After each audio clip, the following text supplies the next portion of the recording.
Starfighter. You have been recruited by the Star League to defend the frontier against Zur and the Kodan Armada. Get ready? Prepare for blastoff. Victory of Death Starfighters. My name is Carlin Jones, and this is a Starfighter full movie podcast. And today we are watching the 2017 thriller, horror, action, adventure, whatever you want to call it, Alien Covenant. Now, for today, I brought along a special guest because this is actually not my movie that I wanted to watch for the podcast of something I'm not interested in. But well, actually, I'm not interested in it. But my guest today, Chad, is for some reason he never wanted to see this movie. Chad, how are you? I'm good, Carlin. I'm good. You say for some reason, moments after you say you don't want to see this movie Yeah. either. We might be on the same page, man. I'm definitely on the same page, but I'm pretty sure, or maybe my reason for not wanting to watch this movie is it might be different from yours. We'll see. We'll see. Okay. Yeah. So why is this movie on your so-called list of never wanting to watch this movie? So I'm going off of memory here. I have my phone in my hand, and I could look this up, but I'm just going to go off memory. Mm-hmm. But I want to say Prometheus came out in 2012. And I was super hyped for this movie. I'm a big fan of the Alien franchise, Wow. even though 3 and 4 aren't that good. But we don't have to talk about that today. That's not this episode. We're right? definitely talking about 3 and 4. We have to. That's fair. I mean, this is the second part of the prequel to those. Mm. But so I saw Prometheus at the midnight screening. I was that hyped about the movie. And I left 5 hours later because that movie is like so long, very disappointed. Like, I assume this is how people felt after they saw Aliens 3 and 4 in the theater. Just really disappointed. Wow. And so from there, I was like, I'm good. Whatever Ridley Scott is trying to do after this with this franchise, I'm okay. And a couple of years later, here you go. He made a sequel, and I was like, I'm good. No, thank you. Oh, wow. So, you know what? And I'm a newly fan of the franchise of Aliens. So, technically, I didn't grow up watching them in theaters. And I remember actually being afraid of what is it called? A xenomorph? Yes, it is. I remember being afraid of xenomorphs when I was a kid. So, I always tried to. You should be afraid of them as an adult. Yeah. I've always tried to stay away from them any way possible. But I do find their biochemistry or just their engineering very fascinating. And I'm sure we'll get into that more once we see them across the film. But yeah, I think for me personally, I never wanted to watch this movie either, but it wasn't because of Prometheus. I think I saw the 25 minutes of Prometheus or 30 minutes of it when it was on TV, and immediately I was like, I don't know what the hell this is. This is pretty disturbing. There's a lot of characters, and where is the alien? Where is Ripley? Because I don't know why, but I think I saw the second movie first, which I absolutely love, one of my favorite sci-fis of all time. I saw the first one, absolutely thought it was incredible. Just the fact that it was made in 1979 and it looks like it was shot today. And then for some reason, Prometheus came on TV, and I'm like, all right, well, this is out of order, but I'm just gonna watch it.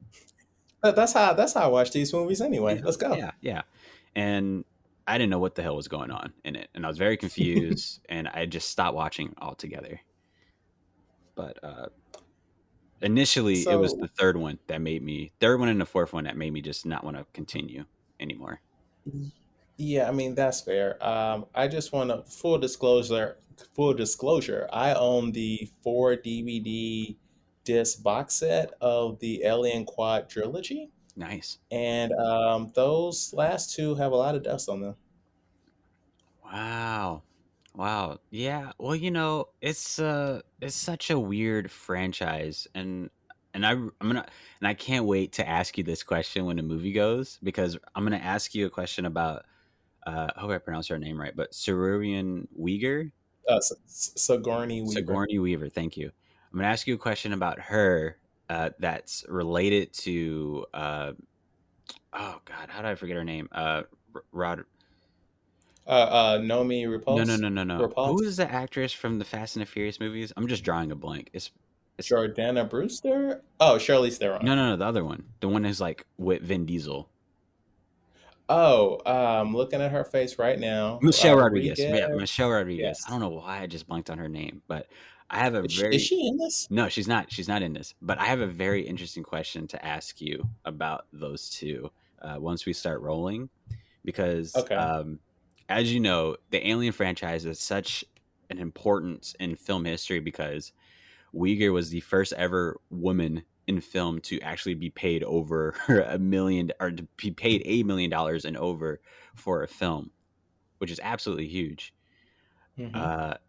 And I always felt that there should have been more women, not necessarily that should be making that money, but just more women in action type roles. Yes. Yeah, I mean, you had Linda Hamilton with the first two Terminator movies, but I She doesn't don't know count. the salary of She that. doesn't count. She what? Well, What? okay. What? Well, maybe Wait, what? maybe it's just it really just depends, right? Because she was doing a few badass things here and there, especially in the second one. She definitely was. But I'm talking about like how can I explain it? So you look at someone like Bruce Willis, right? Mm-hmm. His movies and his catalog, all action, all this, there was obviously a streak he had. Uyghur, you couldn't really say she had a streak. She did the first two Alien movies, amazing, but there was just a gap, right? A gap of her not doing action Yeah. movies. And besides, Yeah. she's such an actress where she was good at just doing other genres. Exactly. Yeah. I mean, she is a staple of Ghostbusters. Right, exactly. So when you're talking about the actress from the Terminator, why do I feel like that's the only thing she's done? And those I movies have mean, huge gaps in between them.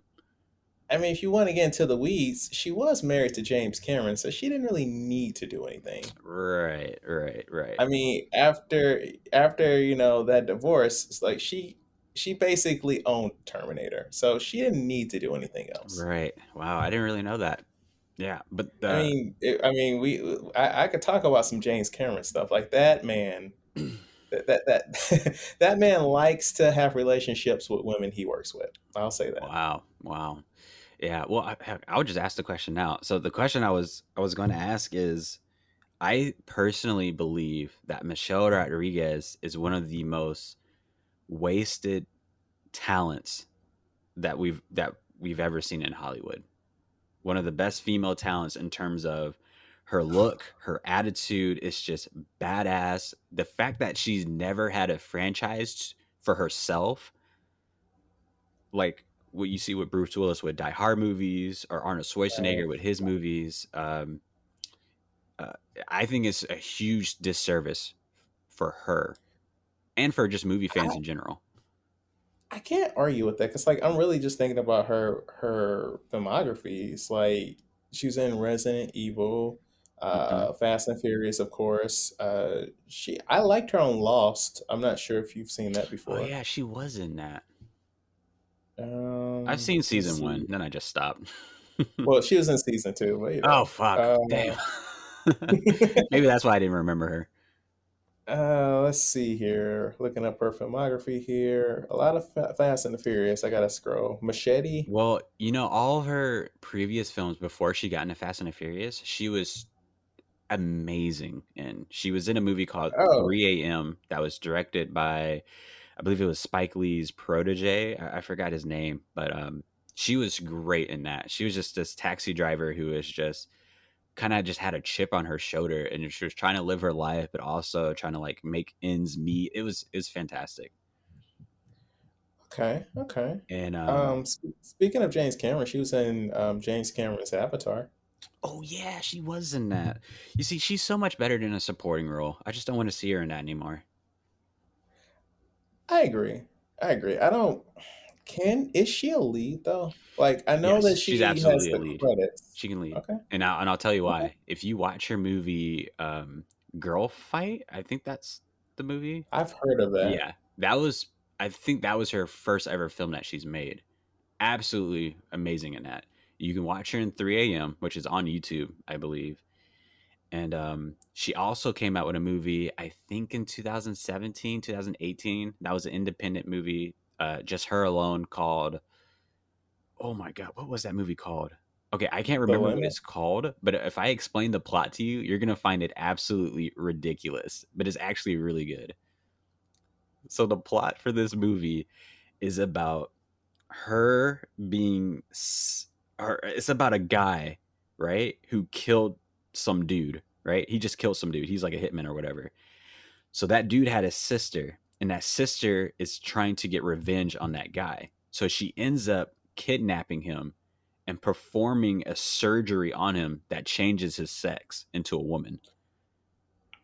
I feel like I've heard of this Right. before. And then that woman is now Oh, Michelle Rodriguez. Sigourney Weaver's in this movie. Okay. It's called The Assignment. Yes, The Assignment. And you can watch that for free on Tubi TV. It is actually really good. That sounds It ridiculous. sounds absolutely ridiculous because it's based on a comic book, but it's fantastic. It's actually really, really good. Okay. Yeah. So, yeah, I can already tell we're going to have loads to talk about during this movie. So, Starfighters, if you want to watch this movie along with us, you can find it. I'm pretty sure you can find it on Amazon for how much they're selling it, or if you would like to stream it on Amazon Prime. It's not on like HBO Max or It might be on HBO Max. Hulu. Um, I'm only saying Hulu because Disney owns Fox. Disney does own Fox, but I'm pretty sure that, well, let me double check here. It might be on HBO Max.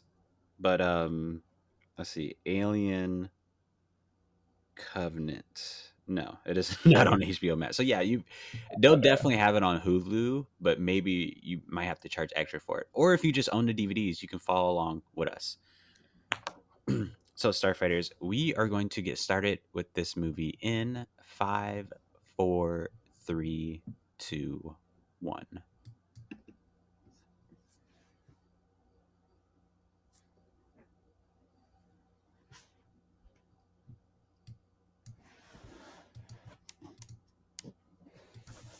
Okay, your movie started, right? Yeah. Can you not hear anything? No. You're good. You're good. Mine just had a Okay. super delay, so I'm just catching up. I went forward a Okay. little bit. Okay. But I genuinely miss seeing 20th Century Fox on like 20th Century movies because like they just say I think 20th Century movies now since it's a Disney owned company. Right. I miss the I'm old. Yeah, now that I think about it, I'm pretty sure everyone has their kind of nostalgic movie company that they love seeing at the beginning of movies. Yeah. I think for me, Uh, maybe what's that? I think Columbus oh yes, I was thinking about that with too, the but with the horse. horse, the Yeah, Pegasus or whatever, the TriStar whatever the Columbia, hell that whatever. thing was. Yeah. Yes, I was thinking that too. Like the moment you said that, I was like, man, I missed that. Are they Yeah, still a company? I don't. I don't know. It's the Columbus pictures was really cool to see beginning in the beginning of movies. Universal was a huge one Oh, the too. globe. Yeah, seeing the globe. What's another? Obviously Pixar. Seeing the little lamp Yeah, stomp yeah, out the eye was always cool. Um, yes. yeah, there's just a handful of them. Uh, oh, okay, he's back. Oh, so you only saw part of Prometheus, right? Yeah, just a little bit. So, why do I want to call him Guy Ritchie? Guy Pearce, he is Weyland-Yutani. Oh yeah. I know him. Yeah. I know him. Yeah, So I wasn't. he's a synthetic, right? No. That's Michael Fassbender. He's the synthetic. The guy in the black suit, that's Guy Oh, Pearce. okay. He's Weyland-Yutani of the Watani Corporation, who's like the overall villain of the entire series. Like they in the first movie, they worked for Watani's company, like they were miners for him. Right. Not necessarily him, but his company. Okay. In the sequel, they want to go back and so forth and so on. Okay, that makes a little bit more sense. Makes sense. There's just like a huge story that's involved with everything. That's actually kind of cool. But I am a huge fan of Michael Fassbender. Like, have you seen Shame? Is it a TV show? It's it's a movie. It's him and Carey Mulligan, Okay, no, I haven't seen and it. they play siblings who come from a. You could tell like there was some sort of sexual abuse in their past, and like he's a sex addict, Mm.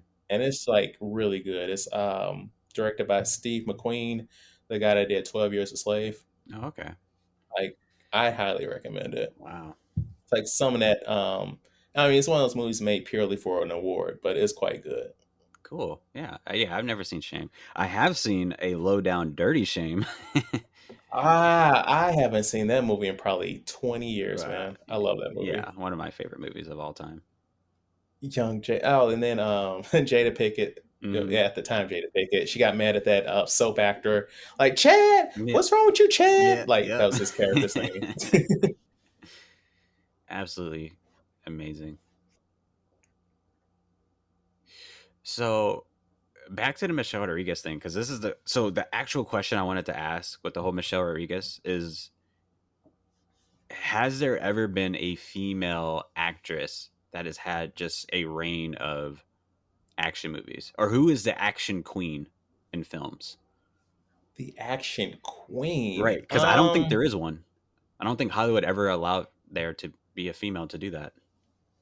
I mean, Ruby Rose is trying to do that, and that's that's the lady from Terminator. No, Ruby Rose is Batgirl. Well, she was Batwoman. I apologize. Batwoman. She was Batwoman in season 1.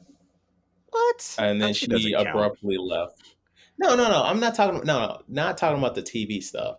Like, she's been doing a lot of action movies. Like, they aren't like big, really? but like, yeah. And so like she was like all over those Expendable movies and other action things. She has? That I would have to look up.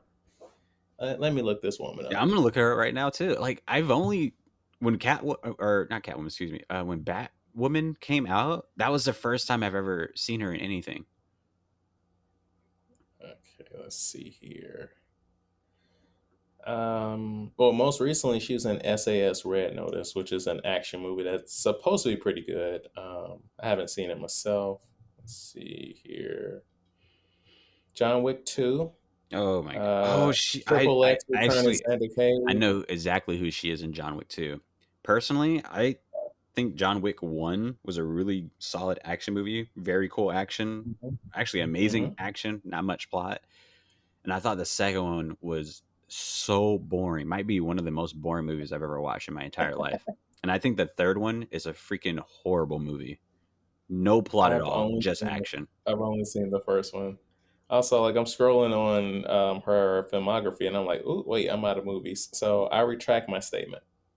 Okay, yeah, I was gonna say, like, there's no way she's been in the game for that long, because I would have noticed her. They were trying to make it Ronda Rousey for a nice little minute. She was in a good amount of little action movies until things happened. I feel we'll have to get into that on your podcast. Right. I feel like Ronda Rousey could have done it, but I just don't think she had any. Because all I remember she her can't was act. No, the woman can't act. No, she can't. But I just remember her from like the Fast and the Furious movie. Did you ever see that Steven Soderbergh movie Haywire? That was like the spy espionage movie, right? Yeah. She's decent in that, just because like he knows how to direct an actor. Wow, I didn't know she was in that. I actually have the DVD and never watched it. She is Haywire. Wait, like she's Rousey? the lead. Oh no. Wait, what's that Ronda Rousey? No, that wasn't Ronda I'm thinking I'm sorry. I'm thinking of Gina Carano. I'm sorry. Okay, yeah.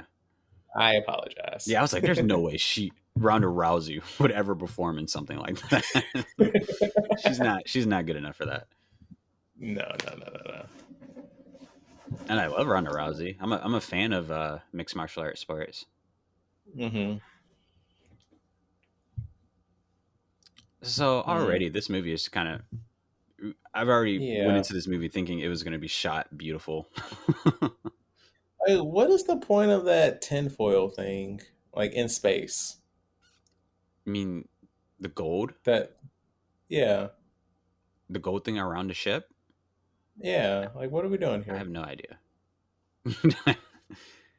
Uh,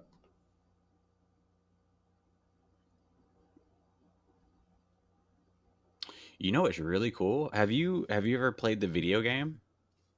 Isolation. Yeah. I haven't. I've seen some Let's Plays. It looks Hmm. intense. Yeah, yeah. I thought that was really cool that they were able to do that for their franchise. Have you played it? Um, I've I've only seen watch throughs and all that stuff, but Yeah. it's pretty cool. It's definitely Yeah, I a don't stealth like. game, Yeah, like that is definitely for me a game where I'm like, I would have more fun watching somebody play this right? than actually playing it. Hmm.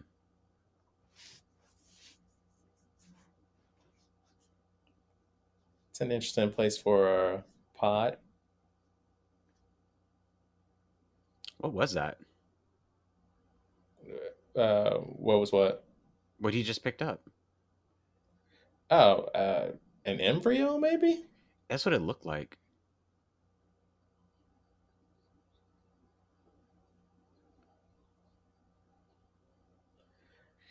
I'm sorry. I'm sorry if this is offensive to your British audience, but like there's just some British actors that should not do American Oh, accents. really? Like what are we doing here, Michael? Like, come on, my guy. Yeah, yeah. I think yeah, you'll normally find a British actor who just has no business doing those type of accents. Right. Like I love Benedict Cumberbatch, but that first Doctor Strange movie, that accent, I was like, no, please stop.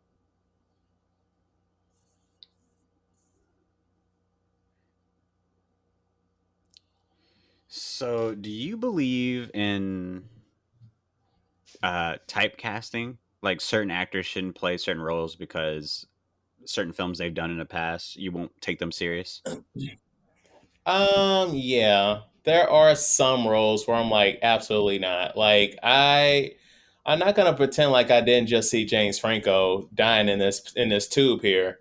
And if he actually would have had some speaking roles in this, I would have been laughing. Oh, wait, that was James Franco? It was. That's him? Oh, that's him that just burnt up. So funny enough, I remember before this movie came out, instead of a trail, them releasing like an additional trailer, they released the entire scene that they had no intentions of putting in this movie. It's called like The Last Supper or something like that. And it is essentially James Franco, and I'm not sure if you saw him. Another funny guy, Eastbound and Down. What's that actor's Yeah, name? that's why this whole conversation started because I'm like, there's no way people can take this movie serious with him being in it.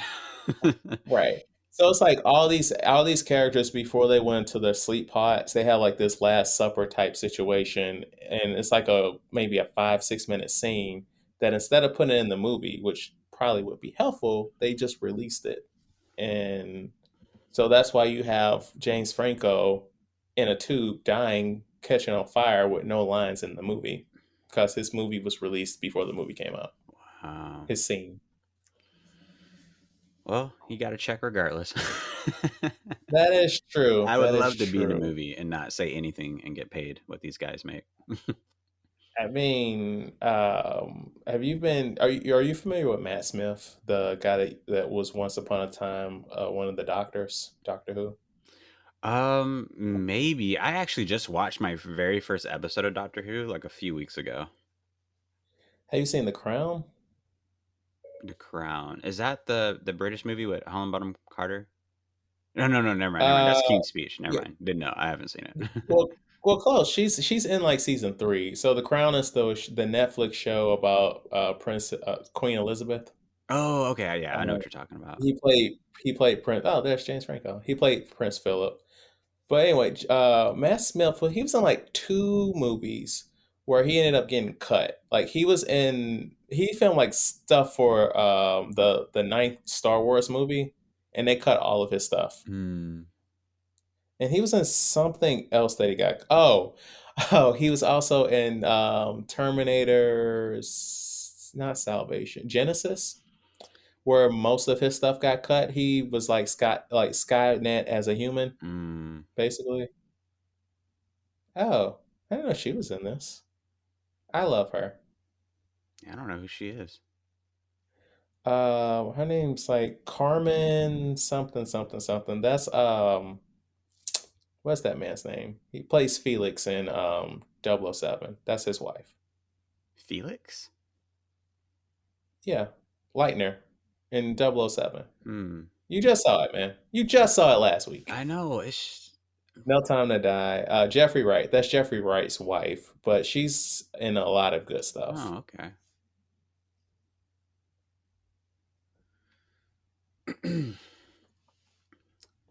Why do I feel like every sci-fi show today is kind of like this right here, what we're looking at? Just a crew in a ship that literally looks just Mm, like this, trying to live with yeah, each other. yeah. No original. Why? Oh, hold on. I'm sorry, sir. Why are you wearing that hat, sir? Please take that hat off. No, oh, I agree. yeah, this is ridiculous.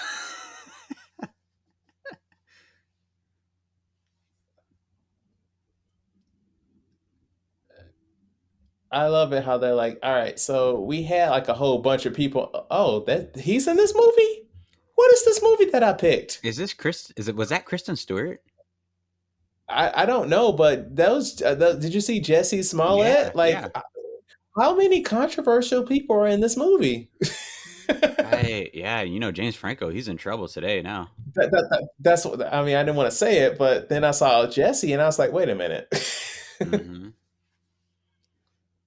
But yeah, I love when movies, well, this movie has a big budget, but like small budget movies where they're like, oh man, we had like 100 people on this ship, but now it's just eight of us. Oh darn.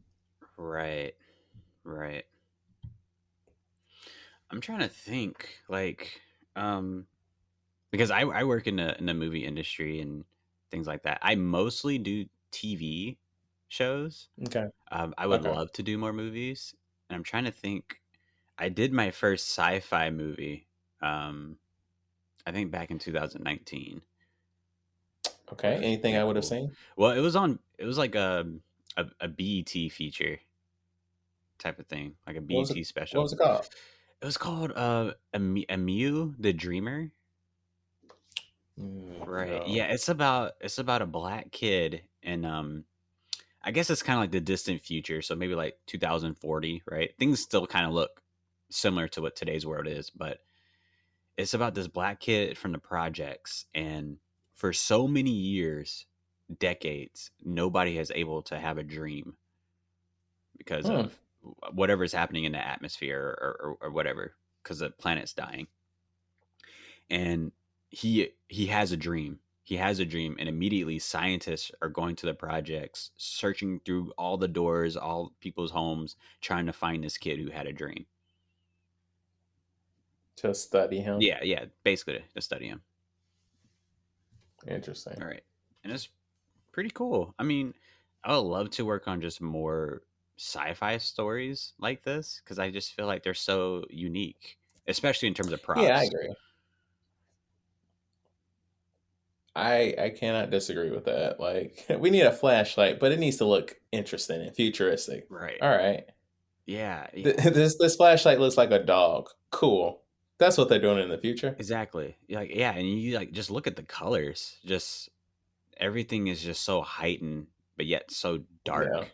The blues and yellows, and it's really cool stuff. Even that little red that you see there, like that's like Yeah. all that stuff is just so important. This is Katherine Waterston, right? I think so. I have no idea. I mean, After you just said, I usually mess with TV, and I'm like, here's another movie actor name. I'm sorry. right, right, right. I am So I impressed think though. that's With I how think much that's actors the you know. I mean, honestly, this is not something I can really do in my real life because, like, I have very few movie friends I could talk to on this level. Mm-hmm. Yes, I have a movie podcast, which we'll get to at the end of the show. Oh But yeah, of like, I course. Yeah. can't go hard. Mm-hmm. Mm-hmm. So I'm like, oh yeah, cool movie guy. But her dad is the dude from Law and Order, like that main lawyer Oh, okay. Yeah, yeah. in real life. But yeah, Sam Waterston, and yeah, she's over here in Fantastic Beast movies for no reason. Those movies are horrible. I mean, the first one, I like the first one until like the end when they're like, and actually, here's the bad guy, and you're like, why are you in this movie? Mm. God, please stop talking, Michael Fassbender. Like they couldn't have dubbed him. You know what? How you feel about him is how I feel about Alicia Silverstone as an actress and Emma Stone as an actress. Well, no, I like Michael Fassbender. I hate this accent he's doing. Mm. That's all. Okay, so But just what? certain films, then certain films. Just like stop doing this, man. Like even when he was in 12 Years a Slave, I was like, stop with this dang accent.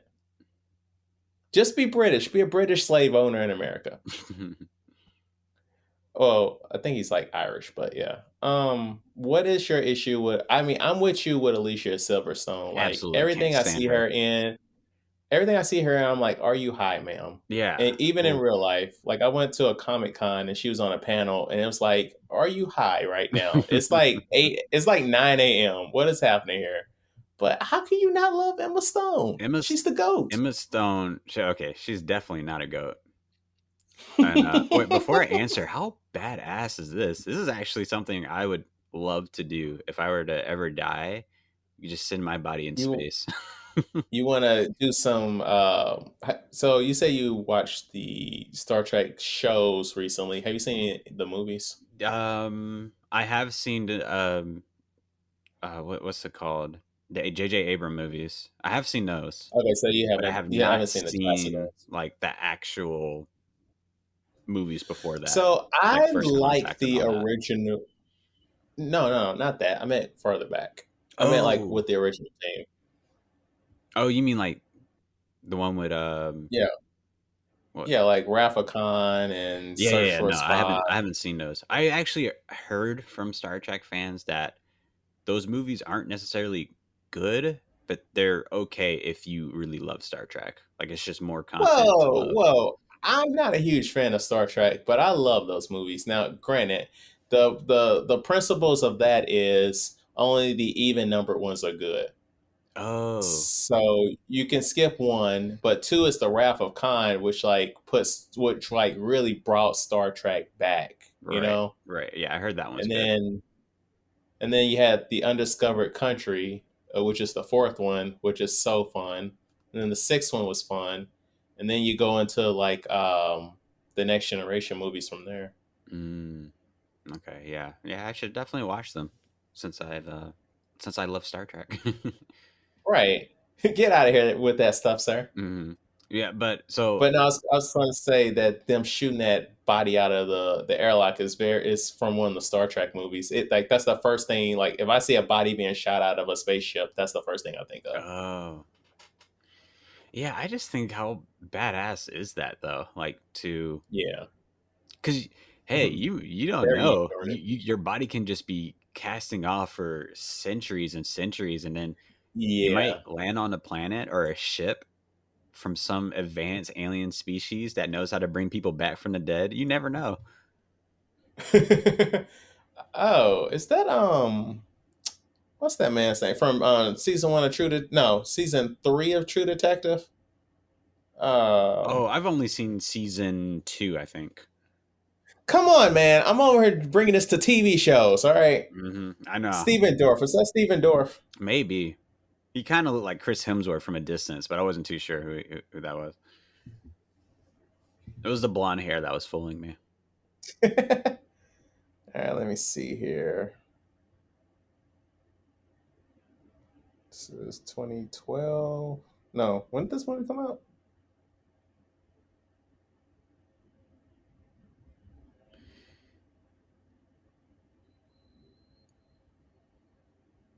Yeah, so this movie's obviously gorgeous and whatnot, but it's kind of Yeah. like I don't know what use does this movie has in terms of like the entire picture of the franchise. I think it's called Money. Yeah, yeah, yeah. But also, like this movie, like straight up blocked. So Neill Blomkamp was trying to make an Alien Part 3, but this one's good, right, guys? So are Mm. you familiar with that story? No, no, not at all. So Neill Blomkamp, the dude that brought us District 9, he was like, I have What a a weird script movie. for. He's like, I have a script for an Aliens Part 3 in which we don't kill Hicks and Newt at the very beginning. So we'll just do like you know how every time Terminator's like, we're coming back, Hmm. one and two of the only movies that are canon, he wanted to do that. And Oh, so Sigourney Weaver was down. The dude that played Hicks, he was down. They were obviously going to cast somebody else to play the girl. And they got somewhat far along, but then Ridley Scott was like, no, no, I want to make a sequel to Prometheus. And so Fox is like, okay, well, let's just shut this down. wow. That's kind of how But it goes, Sigourney though. is like super excited. Yeah. Yeah, that's kind of how it goes. I mean, I was just telling a friend yesterday because I got like this huge email list of like different films that are coming out to work on, and holy crap, are there's like so many more Marvel stuff and like DC stuff that they're just Hmm. completely milking. Yeah. Did you ever see? Yeah. Wait, are you into superhero films? I mean, how can you not be, right? Okay, yeah. So I mean, there are people that aren't, but yeah, yeah. I mean, I like film in general, but I'm into them, but like this current phase of Marvel, I'm not really feeling too much. Like right. Spider-Man was good. Love Shang-Chi. I don't know what the heck Eternals was or Black Widow. Wow. Yeah, I've heard a lot of mixed things about that. Spider-Man for me personally, I didn't really like it. Just from the fact that one, Spider-Man is one of my favorite superheroes of all time. And I Hmm. believe Tom Holland's Spider-Man is such a bad Spider-Man just from the fact that nothing what he does is solely because of him. It's because of everyone else. Like his suit, he's Carlin, never even made his suit. He's never what? Carlin, why? I thought we were becoming fast friends here, and now you're trying to become my mortal enemy. Like, what are we doing here, No, but man? think about it. He's never made his No, own I suit. agree. Like, no, I mean, spoilers. He did at the end of No Way Home, but Okay, but even then, that suit was never original to him. He based that suit based on Andrew Garfield's and Tobey Maguire's suit. Never his own idea. oh, I didn't even think about that. That's true. That's true. I mean, these three movies were basically an extended origin story. Okay, so I liked what they did with Tom Holland overall. Mm, Like, um, so we're both of age where we saw the Toby movies and in the theater, right? yeah, At least one of them. yeah. I've seen all We're in three of the them. age where, okay, okay, and I've seen all three of those in the theater, and then I saw like the Andrew Garfield ones at home. So like Seen half of as them. me, so for me personally, as someone that is familiar with Spider-Man, I've Hmm. seen every movie. Hmm. I've seen the 90s show. I've read comic books.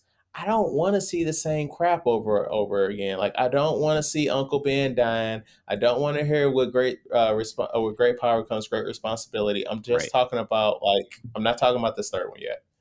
And so, like, I don't want to just go through the motions of like Spider-Man tropes that we have to do before we can see some cool stuff.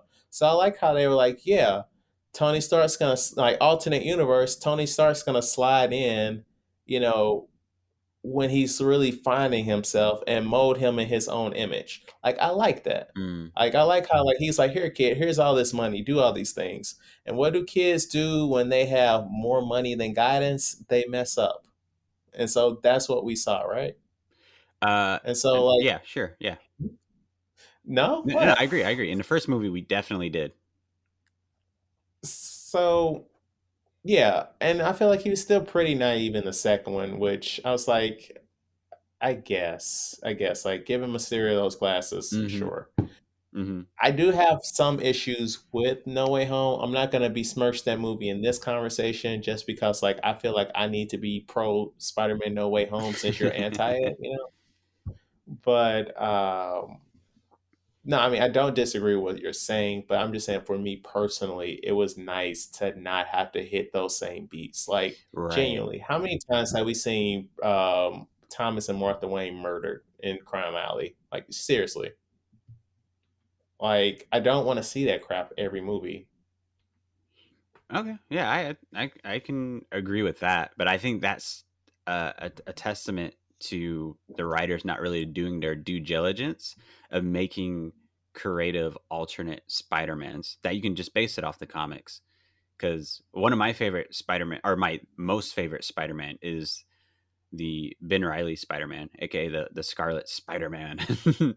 And Interesting, right, interesting, right. So I interesting. just think if they would have made like, I'm not saying Tom Holland needs to be a clone or anything, but clearly Tom Holland's Spider-Man is based on Ultimate Spider-Man. Peter Parker's still in high school doing his thing, and I think if they would have just amped up his gear to where it's somewhat creative. I love that he has shooters that he has to build them. I absolutely love that.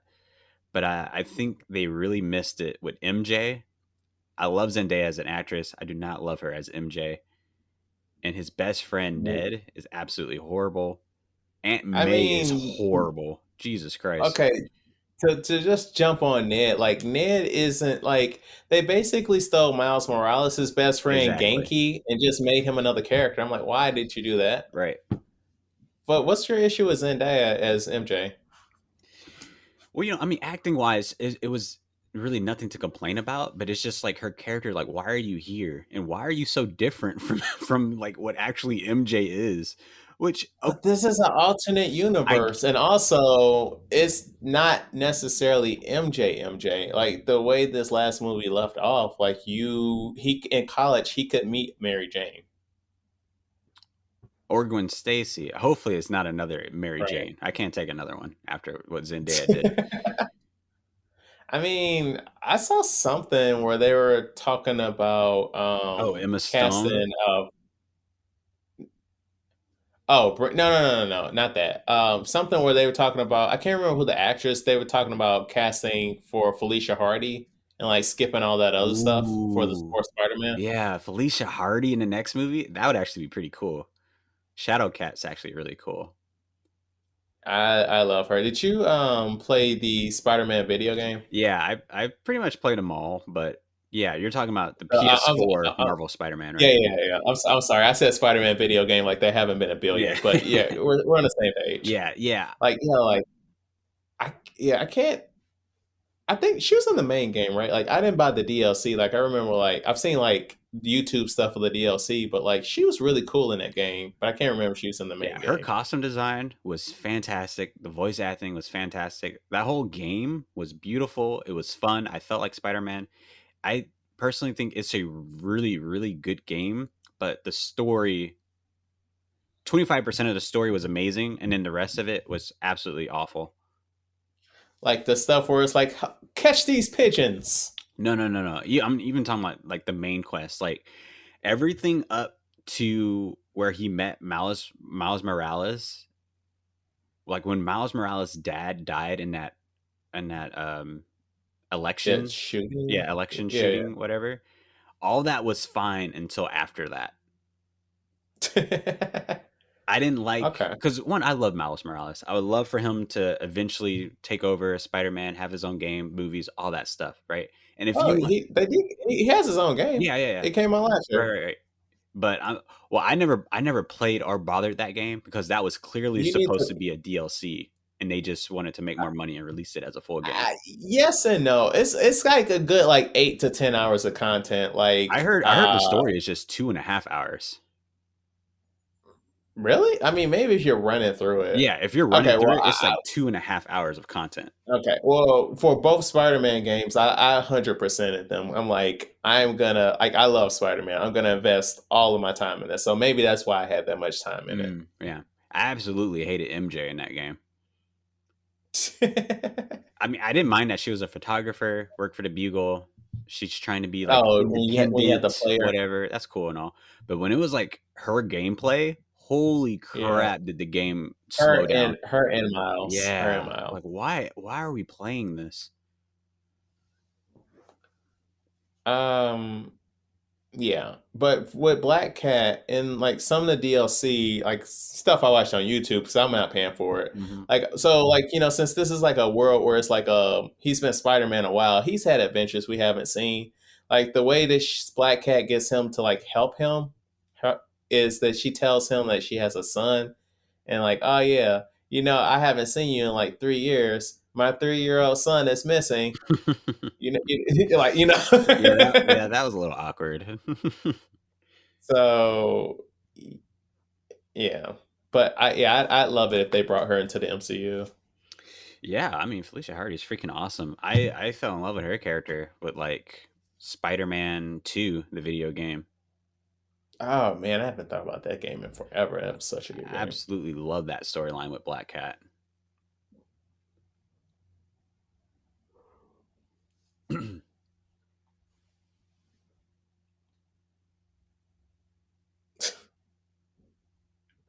What are these outfits? This is giving me hard Return of the Jedi vibes. Yeah, Like when they're on Endor. Return of the Jedi, or not Return. Oh, maybe yeah, Return of the. Was it Return of the Jedi? I'm thinking of. It's definitely Return of the Jedi, and what am I thinking? I'm thinking maybe the Last Jedi too, or maybe it was Force Awakens. They were on some type of planet, and they were really dressed like that. Was it maybe Rise of Skywalker when Maybe they because were that's when they were going to a whole bunch of different planets. that when they went to the planet with the only black woman in space? Maybe. Yep. That's what it is. Which, Well, I should say second, because Tandy Newton was in Solo. you know what is very funny that you say that. I have a thing where, so I personally believe that every movie, every TV show, no matter the genre, I wholeheartedly believe that they're sci-fis because of what's happening in the actual show and how it just doesn't make sense to real life, right? So, Okay, break this down for me. all right. So I personally believe one of the greatest sci-fis ever is Friends. And let me tell you Okay, why. go Let me on. tell you why. These white people on this show are so happy, and they're happy, and they never talk about this. They're happy because they figured out a way to exterminate a virus, or not to exterminate, to cast out a virus that exterminates all black people on Earth. Except for Aisha Tyler in like the 8th season, but yeah. Right. Well, they were really surprised. They're like, "Oh my, there's one left."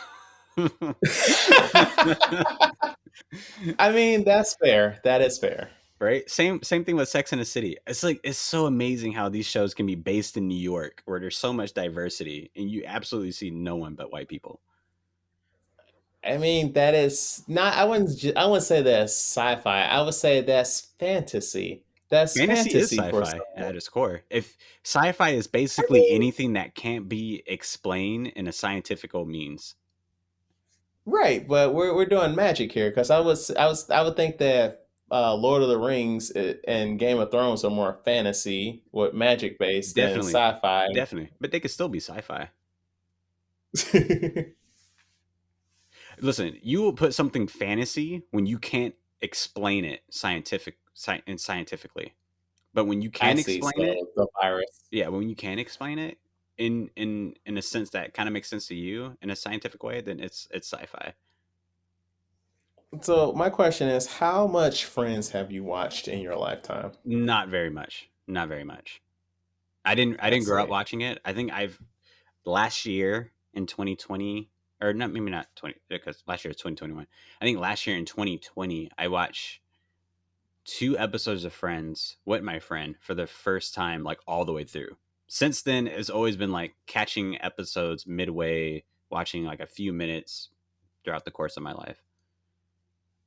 Because it's such a popular show, it's always on. Yes, that's how I saw it on on syndication.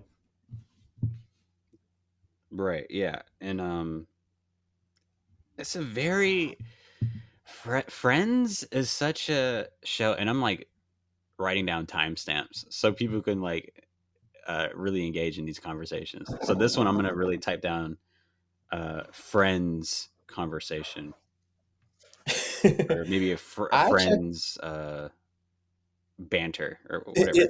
Is it a good show or not? Well, I've never been interested in watching it because I feel like it relates nothing to my life, or nor to the community I grew up in. Okay. Okay. Question. And I'm sorry, I'm not really following what Mean Girls taught me, but I know you're not supposed to ask people, aren't they white? But aren't you white? Who, me? No. Yeah. Oh no, I'm black. Oh. Oh shit. Well, I'm being a terrible black person. I'm really sorry. Oh no, it's fine. It comes with the secret identity. All right. Your code switching is level 10 here. Right. So you know what, that that actually would have been so interesting for you to thought about when I said Friends just eliminated all black people. Yeah, because I'm like, okay, all right, right on, right on. We really should have started with the cameras on here, Carlin, but all right, man.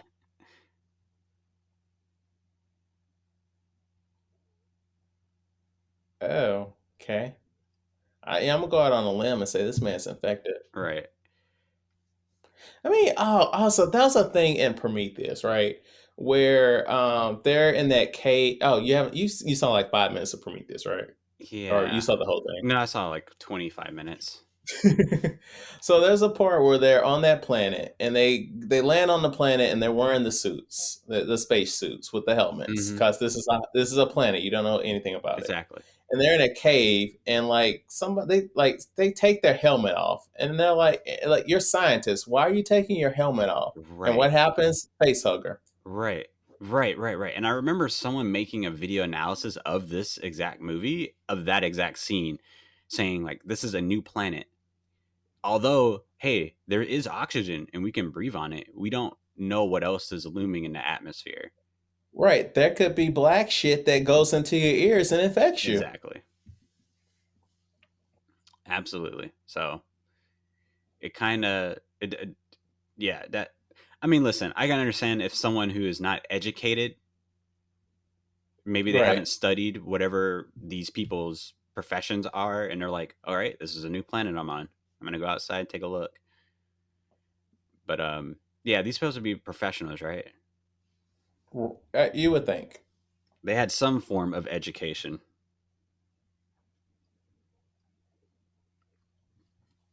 So yeah, I think every movie, every TV show is a sci-fi. I think Friends obviously is a sci-fi.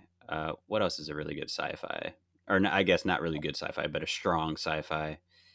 If we're really getting political here, Chicago PD, that's a sci-fi. All the perps are black. Right. There you go. That's one you can look at.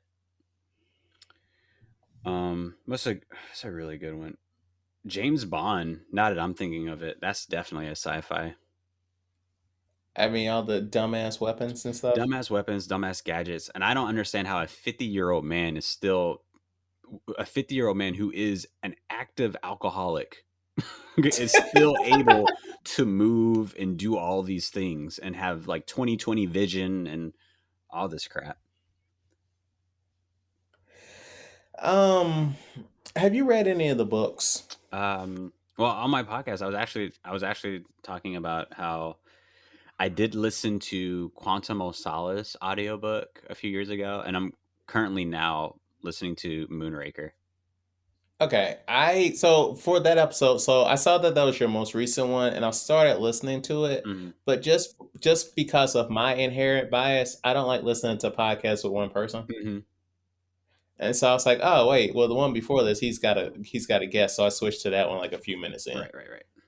So yeah, so I've read Quantum, and on my podcast when we reviewed Quantum, I read it, and also we read one of the comic books, and yeah, man, like that man smokes a lot, and drinks a lot, drinks. He's a womanizer. and He's a lot of he's stuff. also a sociopath. He's a sociopath. Like there was a scene where he got directions to like in the comic, he got directions to like the wrong place because somebody was trying to kill him.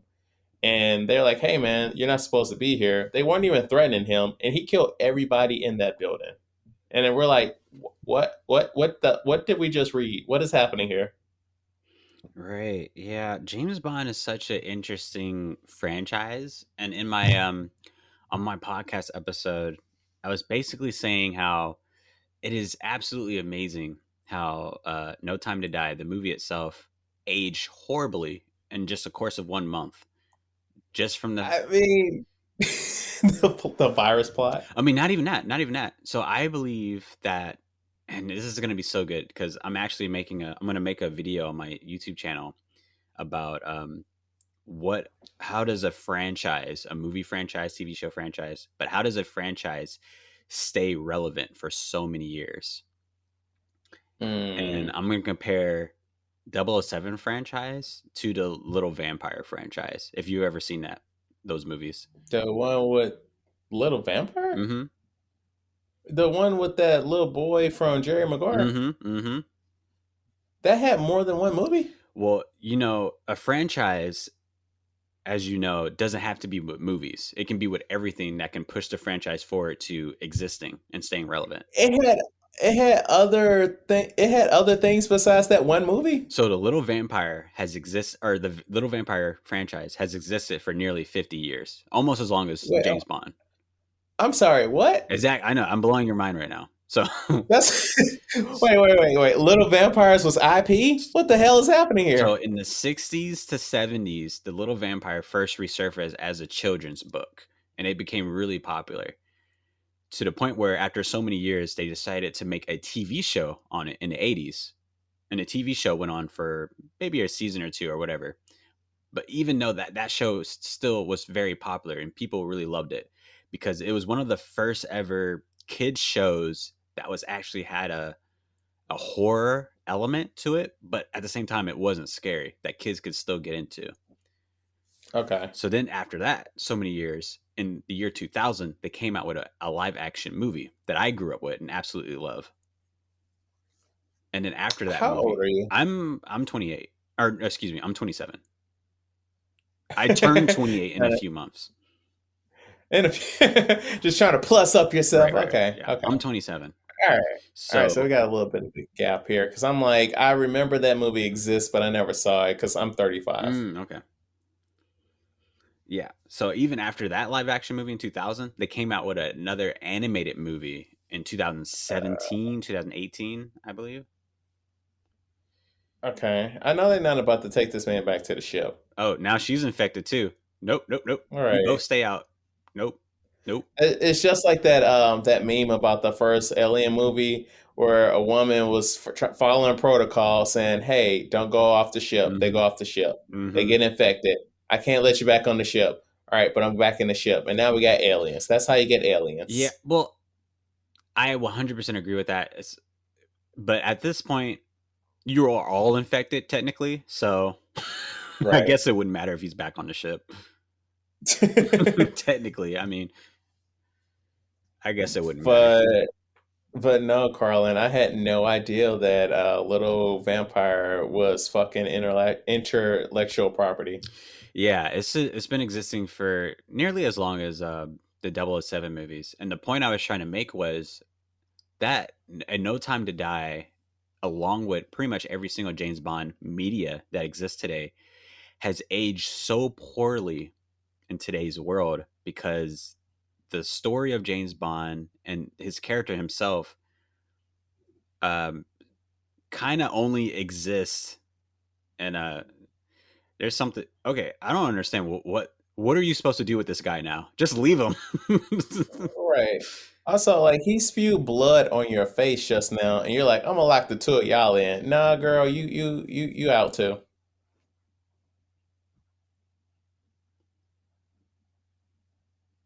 Please take that hat off. Look, and he's got it too.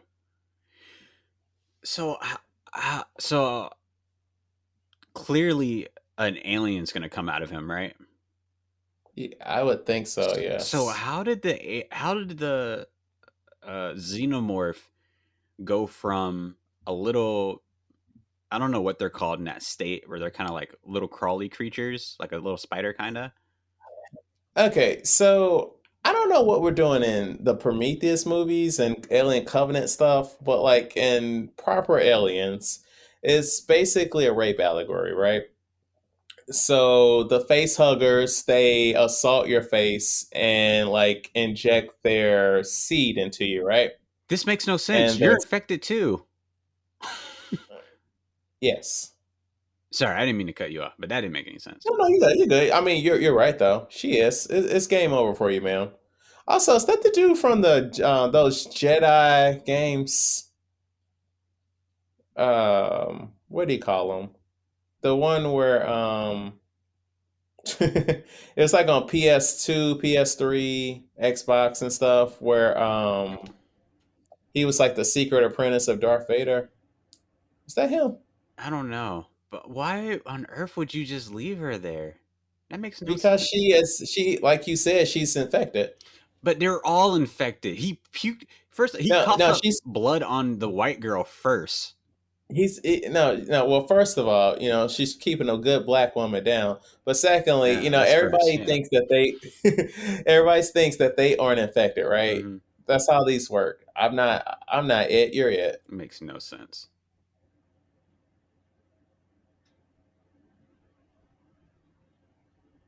How is she breaking up? Oh, this is a different kind because it shouldn't be that developed. Exactly. So what I'm trying to understand is how did the xenomorph turn into this little kind of crawly creature, right? That needed a host.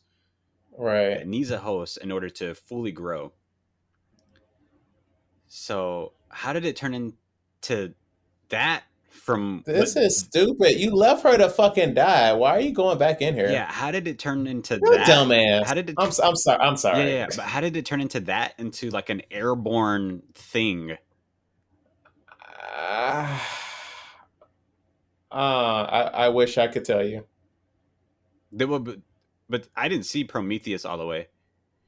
Did it? No, I mean they were doing. I mean,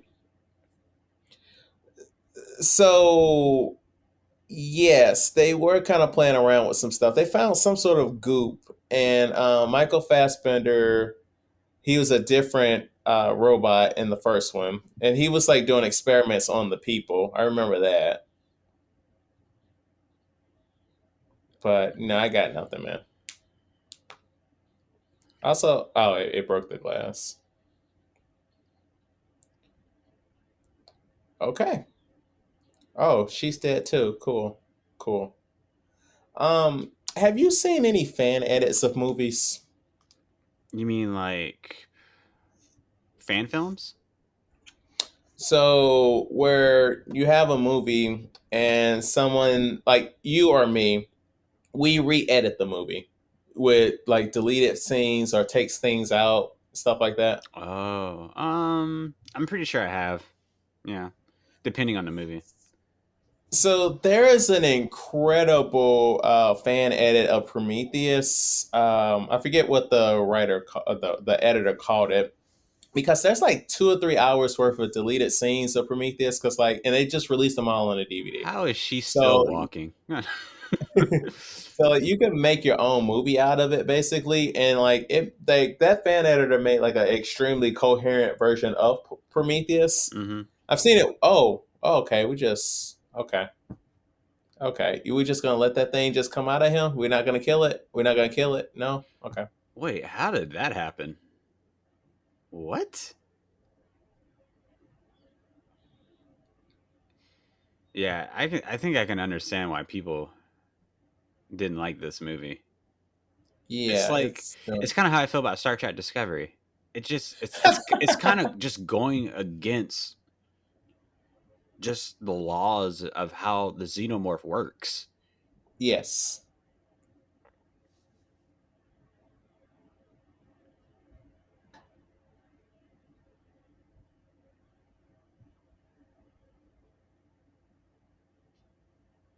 Is that not Uh, Kristen Stewart? That's probably someone else. I don't think it is, man. No, it's not. She looks like Kristen Stewart. So one thing I notice working in the industry, a lot of actors get work when they look like somebody else. Yeah, I get. Yeah, it's like we have Kristen Stewart, but she's a quarter of the price. Right, exactly.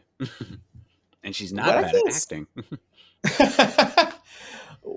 What I can't stand is when movies are like, all right, all right, all right, all right. So we're gonna have three white dudes in this movie, right? And they're all gonna basically look alike. And you're like, you couldn't have dyed anybody's hair. Like, give the people a different haircut. Like, what is up with movies where like that? It's so confusing who these actors are, or the characters rather. Look at that. Like, did it just grow? Right.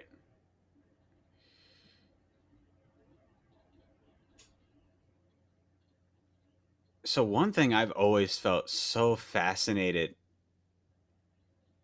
about um what?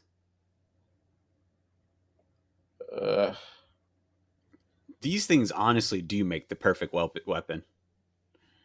yes, but like my thing is like you these groups want the perfect weapon, but there's no way to control it. You don't have to. I don't think you have to. Like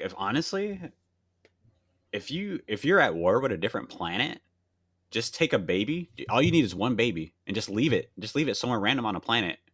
And literally over the course of a decade, it's going to destroy it, everything. But I would think that you would like if you're at war with another group, you want their resources. So at some point, you got to come down and like pillage. Not I'm necessarily. sorry. Not necessarily. This man basically said, "Follow me if you come with me if you want to live." What are we doing here? What? I mean, he didn't actually say that. He said, "Follow me," Right, but but it's basically yeah, the same thing. yeah.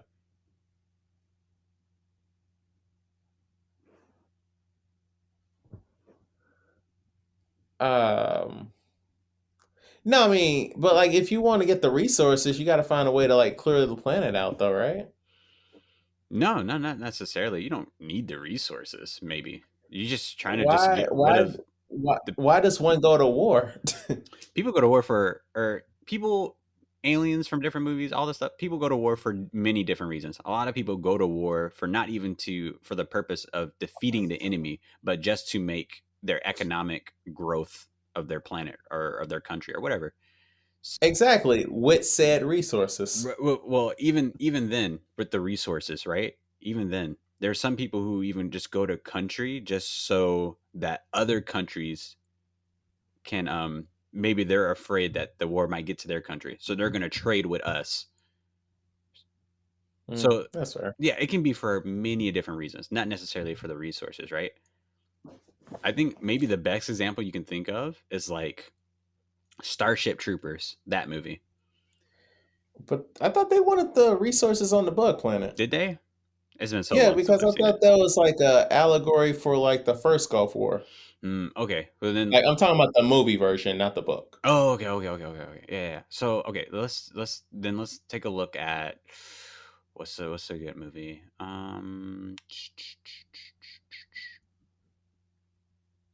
Maybe if you take a look at trying to think. Now I'm trying to think of TV shows too. Okay. So if you take a look at maybe Terminator, right? If Okay. they wanted Sarah Connor to actually die, and they're like, "Well, this Terminator, we've been sending one back so many times, and it's not doing the job. What if you just left it in her neighborhood, like a xenomorph baby in her neighborhood?"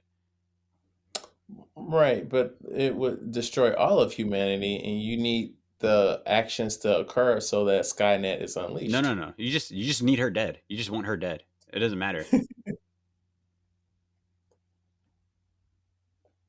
Oh, there's another Michael Fassbender. Oh yeah, I remember this.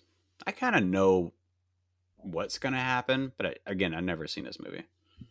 I mean, my assumption is that all of them are going to die. That's where I think this is going. I mean, that's the most realistic thing that should happen.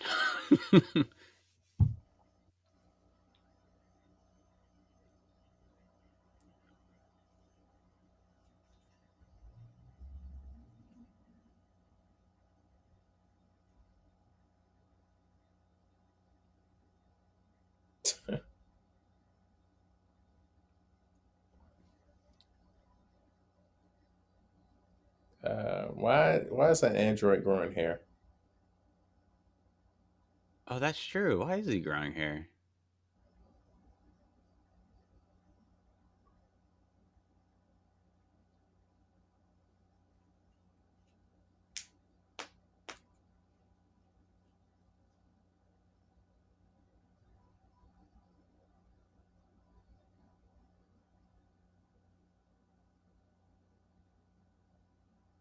Why they got this man crying? Duh. Also, where they find that other black man from? There's another black guy? Yeah, with the beard. Yeah, who is he? Oh no, that's not a black dude. That's Oh. that's that I remember him. I, I remember him from the earlier scenes. He doesn't seem black to me, but he might be black. Who knows? Maybe. I mean, I'm pretty sure they hired him because he can do both. He can play both. You can play both, like what was that Giancarlo Esposito when he was I think that was him. He was he's black, right? But he plays a lot of Latino roles. Right. Same thing. Or is he Afro Latino? Same thing with Esposito. I'm stupid. Same thing with Catherine Zeta-Jones. Growing up, man, like I used to look at those Zorro movies. I'm like, oh man, how cool! What a fun adventure! And then looking back at it, I'm like, where is all these white actors? And and then there's Antonio Bernandez, and they're all pretending to be Mexican.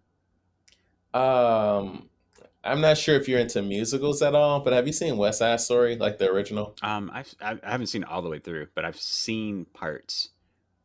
Ooh, if you want to see some brown face. Oh, really? Like almost everybody in that movie is white. That's funny. That's really funny. Really funny, really depressing. It was a different time. Those times are still not gone fully. Oh no, not at all. I think you can make a case that let's see. There's a handful of actresses that we can name that are hired because they're safe. They can appeal to both audiences. And Will Smith. Well, Will Smith, yeah, you could definitely say Will Smith, but I'm thinking more of the lines of well, Will Smith is probably the perfect example. But I was gonna say an actress like Alexandra Shipp, if you know who that is. Who? Alexandria Shipp. She was the. Have you ever seen? What's that movie called with Samuel L. Jackson? Shaft. Have you ever seen Shaft? Which one? It's the newest one. I haven't. Okay. It wasn't. It didn't look like it was gonna hit. Dude, that movie is hilarious. It was actually surprised me. That movie's funny. She was in that. She plays Storm in the newer X-Men movies. Oh yeah. That's what you should have led with. You know I'm a nerd. Right. She was Storm in the newer X-Men movies, and she just came out with a movie called Tick Tick Boom on Netflix. Yeah, I've been hearing good things about that. Right, but even then, so can she sing? She can really sing. She can sing. She can act. She's a very talented human being. But even then, like her as an actress, and I remember some people were coming at her for this, but like even for like the movie Tick Tick Boom, you have Andrew Garfield, a lot of white actors. You have Vanessa Hudgens, who she's whatever, and then for their solely black character is someone like Alexandria Shipp, who, don't get me wrong, she's black, right? She's definitely black. She's just light skinned. but I just find it so funny. That's how casting directors or just movie producers, they really they want to find these actors that look like this for their movies. Yeah. So, have you seen The Harder They Fall? No, what's that? That's the Netflix cowboy movie, black cowboy movie with everybody's in it. Lovecraft Country. What's that? Jonathan Majors. Oh, the guy from The Uh, Wire's in that, right?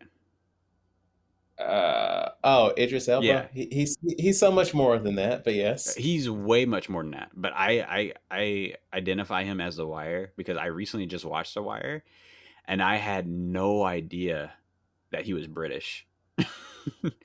And I was like, this guy is amazing. um, where was I going with this? Yeah, with the movies. Harder They Fall. Yeah. So you got Zazie Beetz in there, right? Mm-hmm. Where she is playing, like, a lot of those characters in that movie are real people from like old West times, and there's some flack about her being cast in that role because the real person was like very dark skinned, right? Right.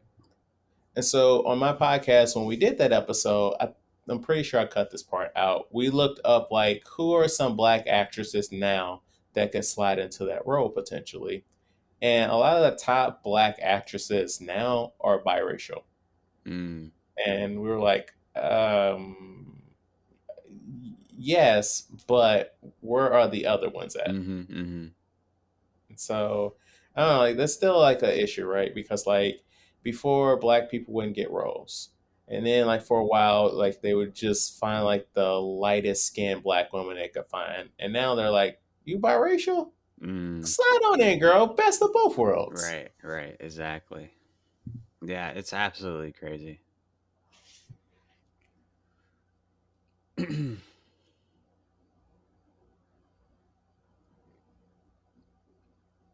Okay.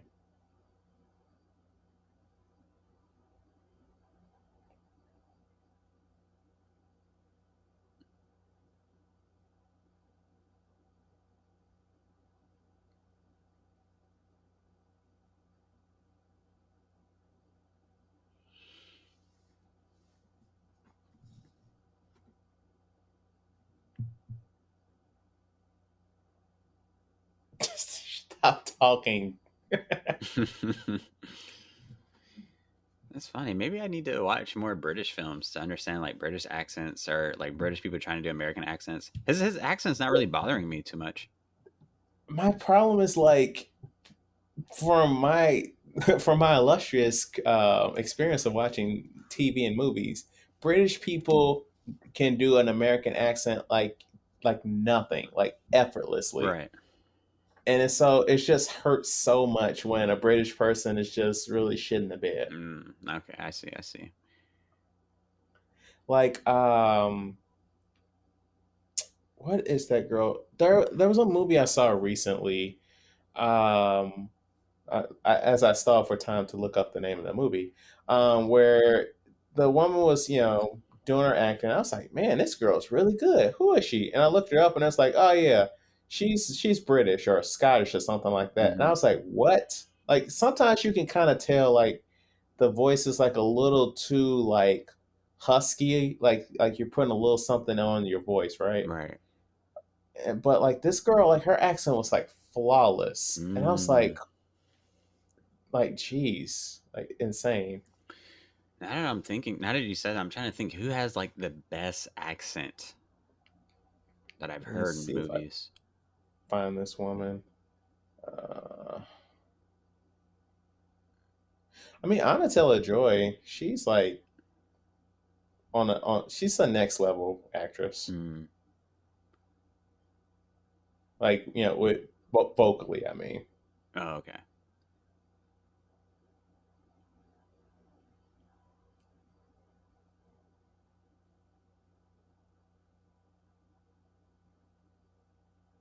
Okay, so the movie is called Disappearance at Clifton Hill, and the actress's name is Tuppence Middleton, and she's British. Mm. Let's see. She was in Mank on Netflix. Mank. Downton Abbey. Oh, okay. Sense8. Okay. Other things, but yeah, she's got a good accent. One thing I do love is actors who just have great voices. Ian McShane. That's me. That's all day, every day. I could sit down and listen to that man read the phone book. Ian McShane. I mean, Deadwood. Ian. Oh, hang on. Let me look him up. Deadwood. Ian McShane. Oh, that guy. Yeah, he does have a really good voice. Wait, isn't he? No, I'm thinking of probably a different actor. Or maybe. I don't know. No. Wait, was he in Battlestar Galactica? No, you're thinking of Edward James No, Olmos. okay. Yeah, they kind of look alike. But yeah. But this actor, yeah, he definitely does have a really good voice. Yeah. Yeah, him, I really love. Even like Star Trek D Space Nine, James Avery. Cisco. Yeah, he has a really good voice. Everyone on that show has an amazing voice. They had a video game, a D Space Nine video game that they released on the computer. It's like super old, really outdated, but all the actors did voiceover for that, and you can just fall asleep to it. Like it's so good. Yeah, it's so good. Um, I think Keith David's like up there for me too. Yes. I think I just recently watched the Muhammad Ali documentary. It was like a series of documentaries, and he narrated that.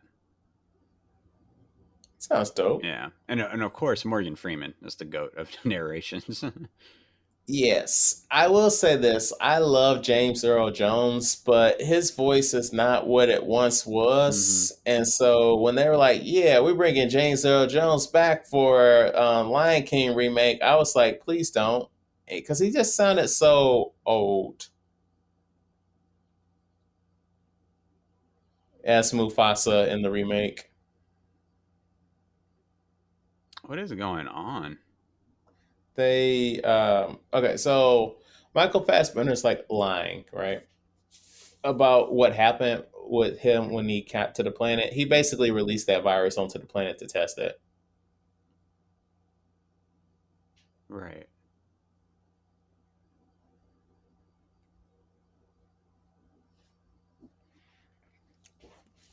I swear, no matter the sci-fi, no universe is big enough for everybody. Everyone just wants to control everything. Correct. Also, Prometheus spat in the face of if for the listeners out there of the Bible, because it basically said that the engineers, the people that essentially created the xenomorphs, they are the reason that there's life on Earth. Right. Yeah, I think I do remember that part. Like that's how the movie starts. Right. I do. Yeah. That's like what in the hell? Now this opened a whole other wormhole of Right, and they're like, theories. it was the engineers. It was like one of the engineers that was Jesus. They Mm-hmm. crucified him. Wow, that's actually really funny. Now Yeah. I can't take Prometheus any more serious than I was. Holy crap, that's so funny.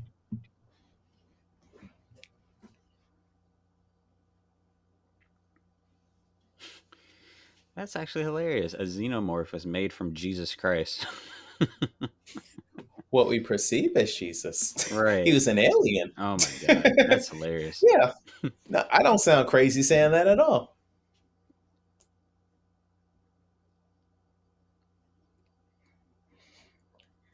So I take it if there were to be a third movie in this series, then there would be three Michael Fassbenders. Probably. That's how you tell how many movies it is. Just like, Vanessa Hudgens has those Princess Switch movies on Netflix. And you can tell which movie you watch by how many Vanessa Hudgens there are. What an interesting actress. Yes. Vanessa and Hudgens is I was never into the High School Musical movies growing up. I remember Okay. everyone made a big deal out of them, and I was just like, "This is stupid." I want Johnny Tsunami, Famous Jet Jackson, the movie, and Mm. all that stuff. But she kind of, I'm always at awe when certain actors can somehow are able to leave a role that's like destined to be stuck with them for the rest of their life, and still able to have a career of doing other things. I mean, okay, can we really say that about Vanessa Hudgens? Cause like yes, she is working, but she's doing Netflix shit. Which is a grade up from being stuck in Disney TV movies. That's fair. That's fair. Way of a grade up. I feel like Zac Efron has done nothing but make poor business decisions since High School Musical. Business decisions or movies? Well, business decisions as in movies that he's picking to do. Oh, she's so dying right now. Yes. Oh my god. Like I really like Zac Efron, but it's like, come on, bro. Like, what are we doing here? Like, what Bad Grandpa? Like, bro, what are we doing here? Dude, if I was on that ship and I knew exactly what happened to them, I'm flying the other way. See, this is the problem with these kind of movies, and it's like it's human nature, right?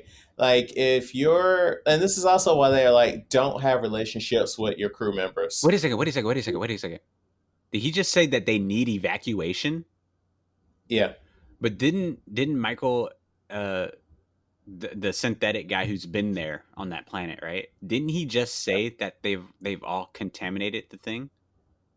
No, he said that if you were contaminated, then you would know it by now. Oh. But my thing is like, you shouldn't be fraternizing with your coworkers because then you start doing stupid stuff like this. And then like you don't have any other like pods, like any other small ships you could take down. Like why would you think take the entire ship planet side? Right. Like that's negligent. Very. Yeah. Anyone who's watched a single episode of Star Trek will know better than that. Just don't watch the third Star Trek movie where they took the whole ship to the planet. Or was that the second one?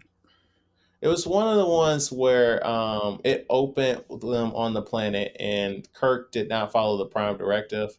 And then they took the entire Enterprise like out of the ocean, and it was like a really cool shot of like water coming off of the ship as it's coming out the ocean. It's the second or the third movie. Right. Holy crap! It can walk. So, have you ever watched? Are you interested in any like the Mortal Kombat stuff? I've seen the first two movies, like from the '90s, in the theater, and I saw this excuse of a movie on HBO Max a couple of months ago. I saw the web series that they did, where that had was that Michael Jai White and that lady from Star Trek. Yeah, some weird stuff. Yeah, Mortal Kombat movies and stuff are hit or miss. That HBO movie they had, I only watched like a little bit of it, and I got sick and tired of it. It's not a Mortal Kombat. Like, why wouldn't you put like a subtitle on it? It's like Mortal Kombat, like the beginning. Like it's not. They don't do Mortal Kombat. Right. Yeah.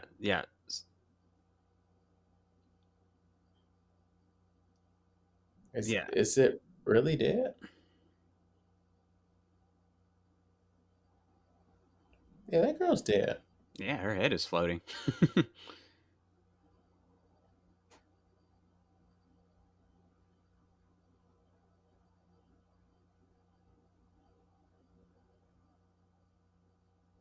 Huh? What does that line mean? Do I need to read the novelization to understand what he's referencing? I don't know. One thing I will tell you though, novelizations of certain stuff like this is absolutely terrifying. Like audiobooks, oh my god. Like they said we couldn't film this, so I wrote it.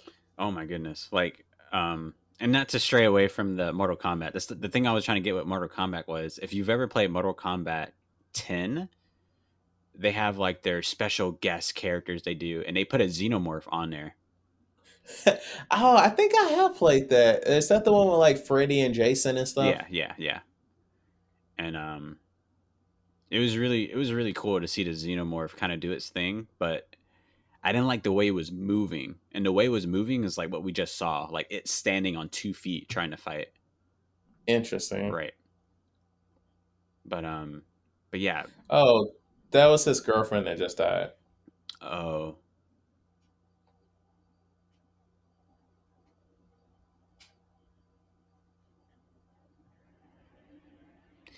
How about you just don't tell him until we're out of here? What if he's like, you know what? Forget you guys. I'm not coming planet side. Y'all let my woman die.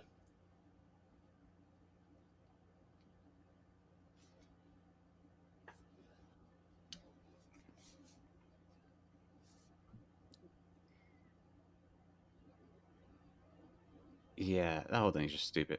But anyway, the novelizations of these movies are pretty much all movies that are like suspense and thriller are so terrifying. Like, have you ever seen any of the Girl with the Dragon Tattoo movies? I've seen the first two, and also the Daniel Craig one.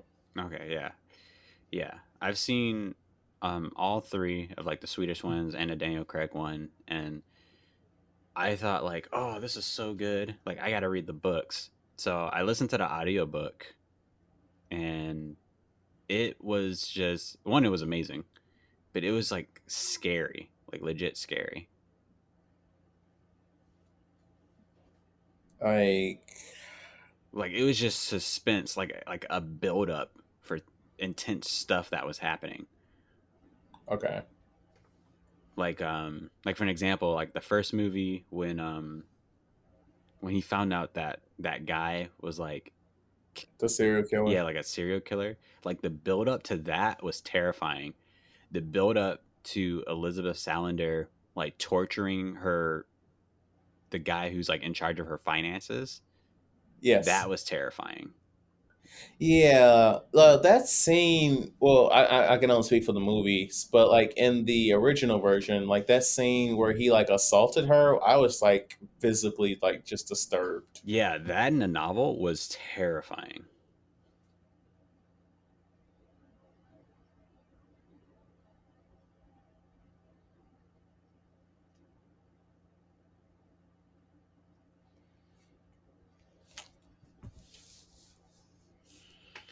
Yeah. Oh, this is the Xenomorph as we know it. Oh, this right here? I'm guessing. Oh yeah, that's the egg.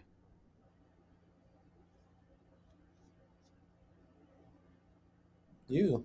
Oh, there's a lot of them. Wait a second. I wonder if those xenomorphs from this planet would attack the ones that we generally that's a good question. Like because clearly they're like, I guess, ancestors, right, from each other. Yeah. So I wonder if they would have the sense of yo. What? What happened? Maybe I'm a few seconds before. No, he's like, this is perfectly safe. And then like it opens. Take a look. Stick your head in it, you know? Oh wait, that's a human, right? No, that's the thing, the face hugger is about to pop out. Right, but that's the guy who's looking inside of it. That's a human guy, right? Like inside of it? Okay, yeah. For some reason I thought that was Michael, the other clone of Michael. Oh, I see. Yeah. I see. For some reason I couldn't tell them apart right there.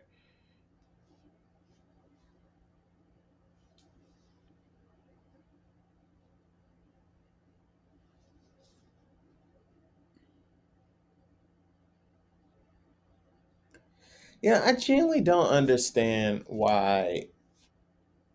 Well, I do understand. I answered my own question before I asked it. So basically, I was gonna say I don't understand why studios feel like we need to have these unnecessary sequels, to where we can be like, the Xenomorphs were like this, But then this robot did these things, and now they're like the xenomorphs from that first movie from 50 years ago.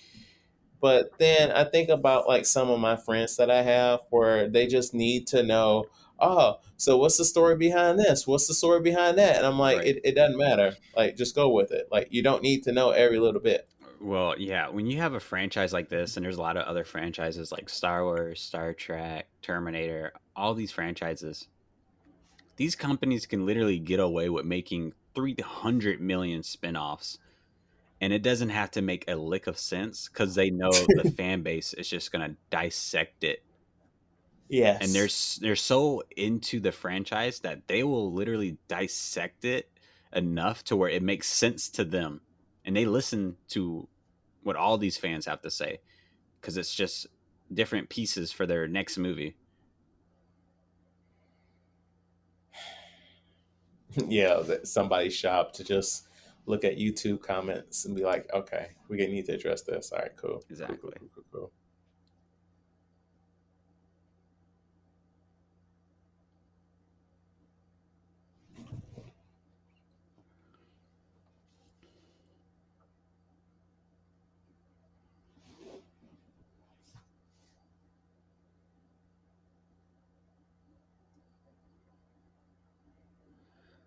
So I don't know how much more I can take of another xenomorph popping out of somebody's body. I mean, it's about to happen. Oh, that was a very short incubation period.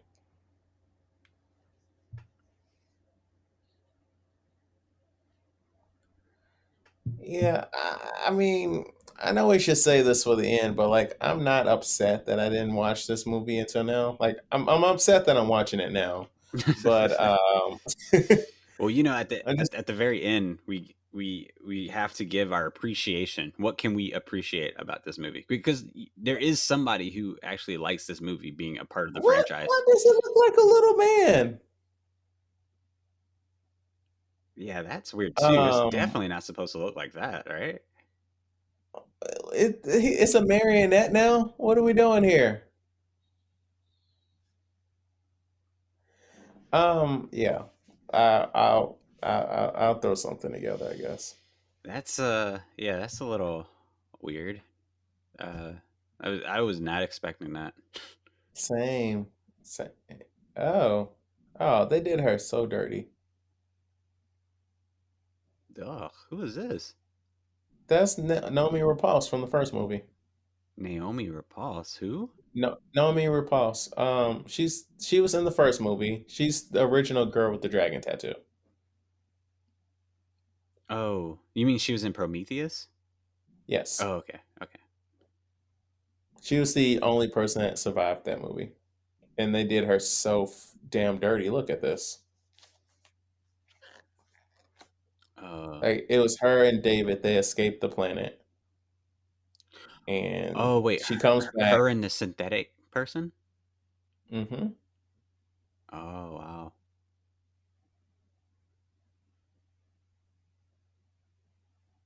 So he just cut her open just to study her. I thought something burst out of her. Oh. Oh, is that what happened at the end of Prometheus? No, no, no, no, no, no. Like she let like the end of Prometheus, she lived, but like her chest is open, like something like one of the aliens burst out of it. Oh, okay.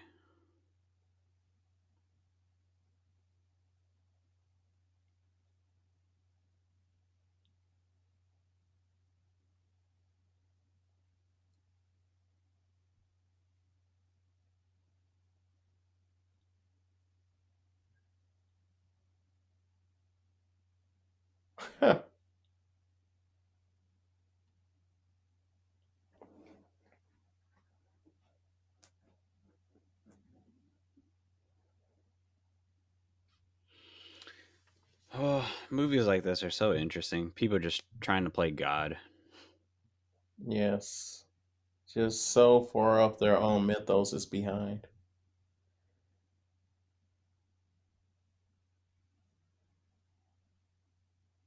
Uh,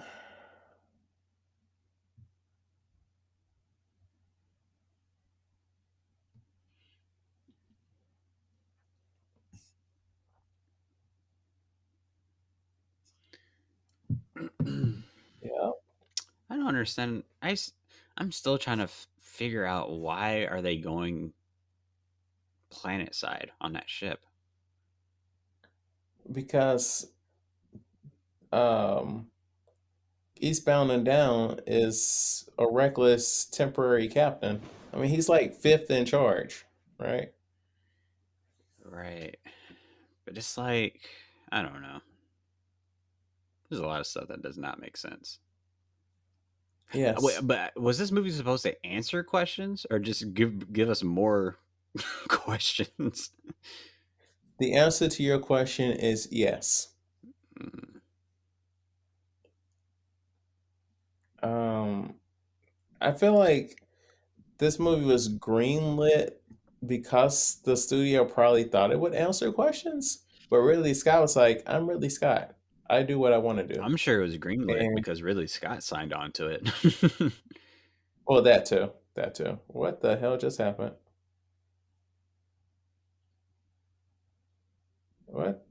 I'm sorry. What was that? What was that?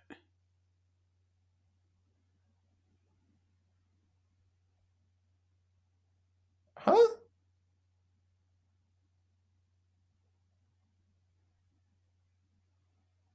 I don't. What? What? Okay. What? I thought like for a second like there's an off switch to him. Right. Like that's what it does when it resets, it folds up into like a ball. Right.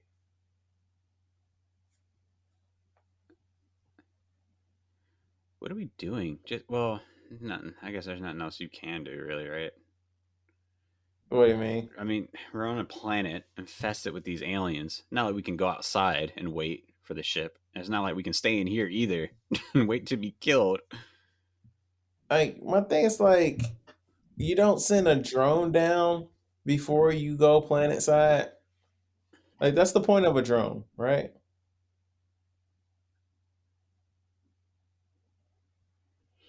And why split up? Come on, guys. They got this brother or whatever the heck he is about to get infested too. Oh man, I can't take it. Oh wait, more hatched, right? Oh yeah, it's over for you, brother. I'm sorry.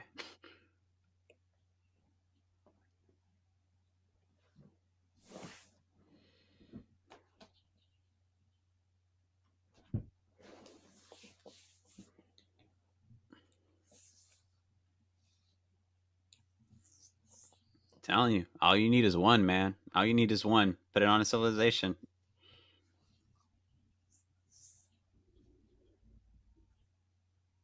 Oh, it did what it needed to do.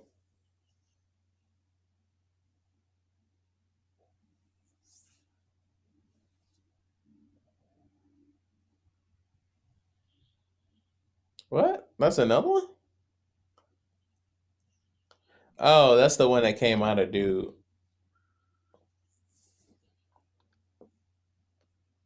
Wait. Oh, okay. At first, I'm like, why is it black? And I'm like, okay, because it's like one of the originals, I guess. Yeah.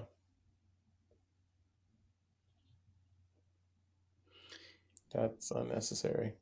See, this is one of the things that really turned me off from Prometheus.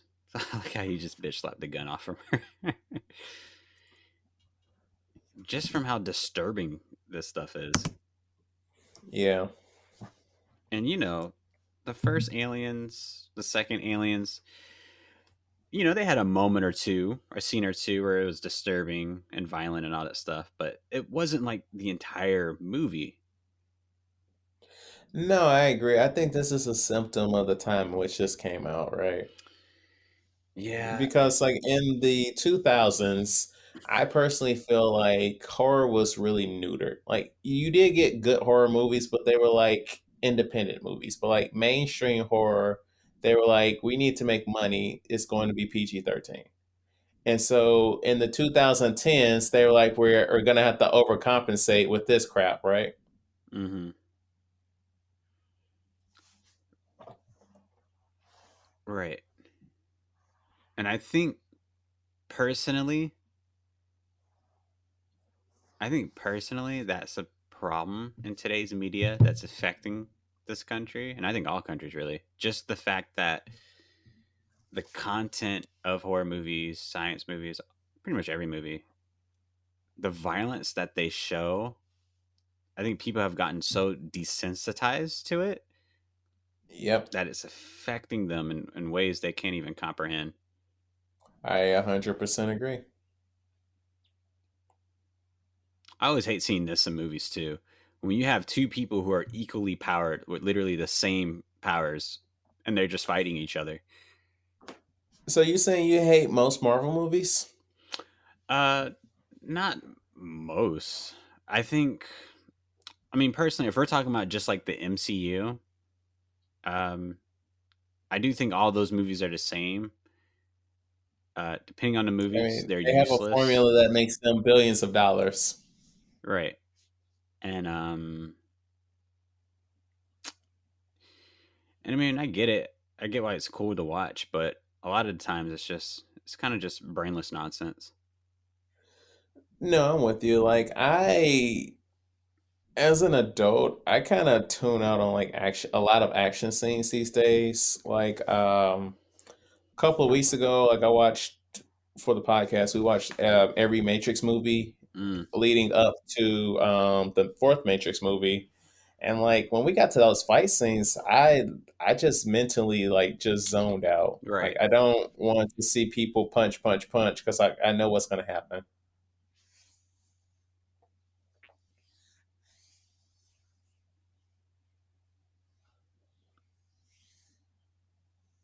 Right, right, right.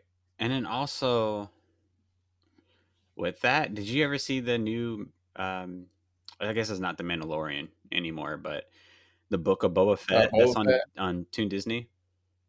I haven't seen it yet. Okay.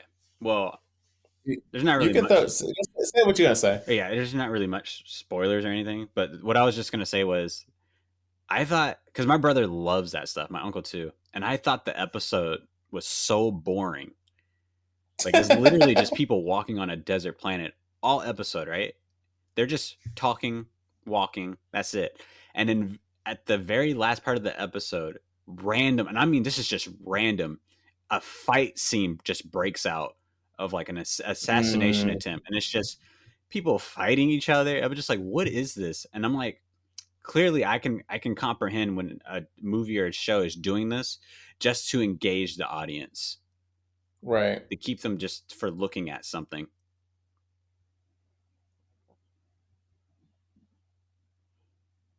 What is this guy doing? Just focus Why on is this piloting the ship ship. so big? Oh, it's over now. It's Well, over. I mean, I'm like pretty sure that there is something inside of the dude with the acid on his face.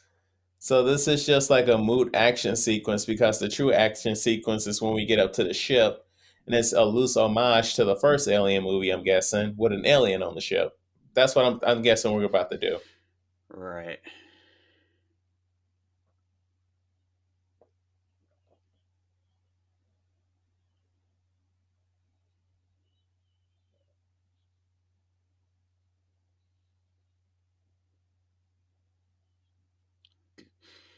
Dude, how amazing are these creatures? It can handle high heat temperatures. Right. Its blood is Acid blood. acid. It's so big, such a huge creature, and it can be like one of the most stealthiest things in the galaxy. Are you still on this perfect weapon stuff? Like Not you I'm need to not be able even to I'm not even talking control about it. like it being a perfect weapon. It's just like an amazing creature.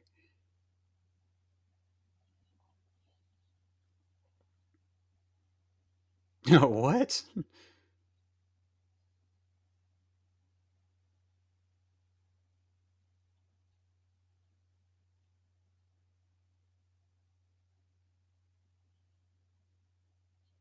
Yeah. Yeah, man.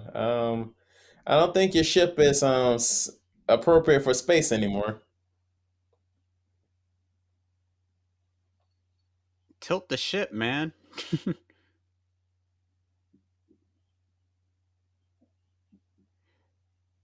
The axe. Throw me a gun.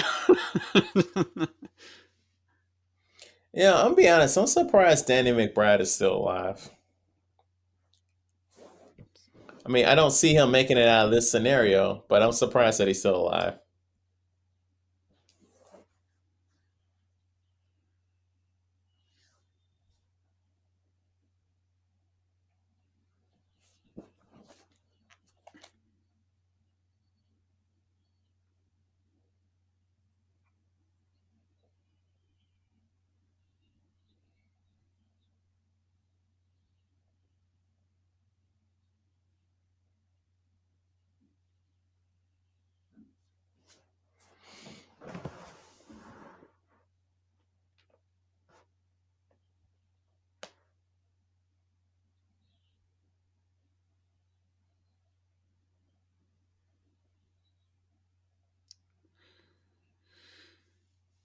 Wow.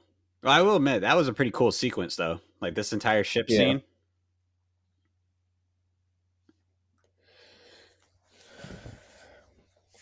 I always do find it so fascinating how movies can look so amazing, how much work goes into it, how much money goes into it, and you can just create such a content that a lot of people would just find boring.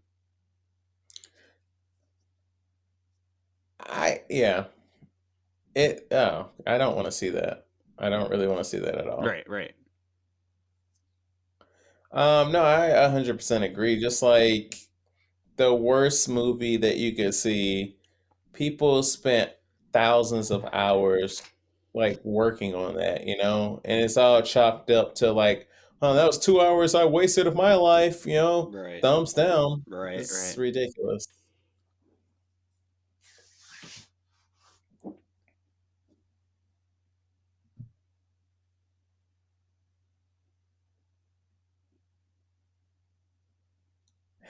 We're not done yet. Mm-hmm.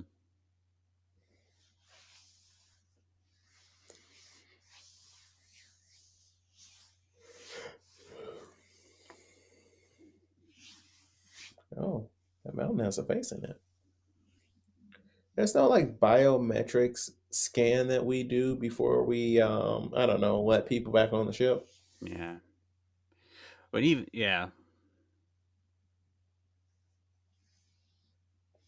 Wow. Look at that. That's kind of cool. Hmm. So how did we get out of sync? We started this at the exact same time. What is happening here? Well, when I started, because I had the movie up already, when I pressed play, it Okay. was there was like a 5 second delay. Interesting. Okay.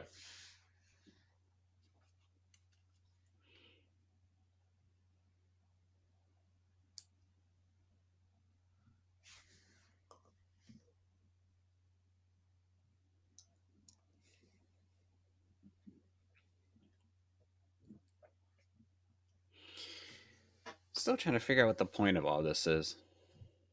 Like why this movie exists. That and just like I don't I don't know. I just don't even know anymore.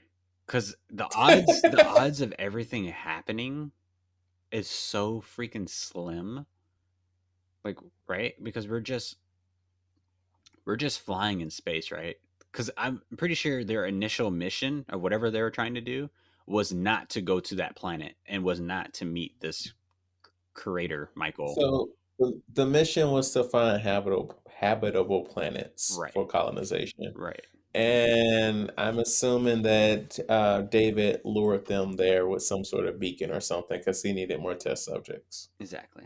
I'm only saying I'm assuming because we talked through most of this movie.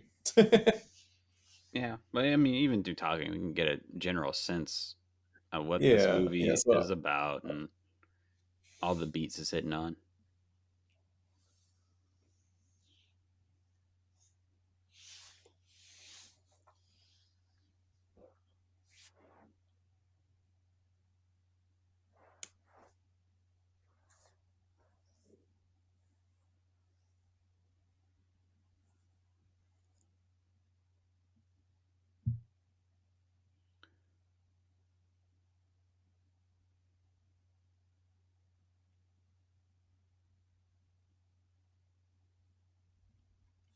Oh, one of those water drinking thingies. Mm-hmm.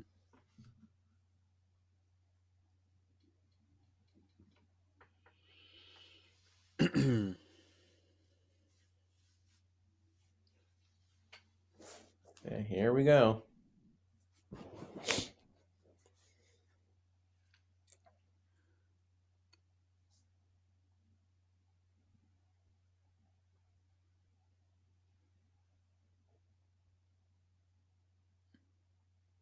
Unidentified. Why did they keep calling it Mother?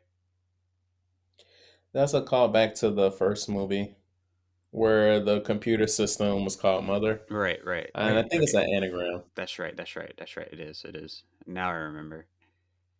Which is weird. I wouldn't. I mean, this is basing everything off of something from a different time, right?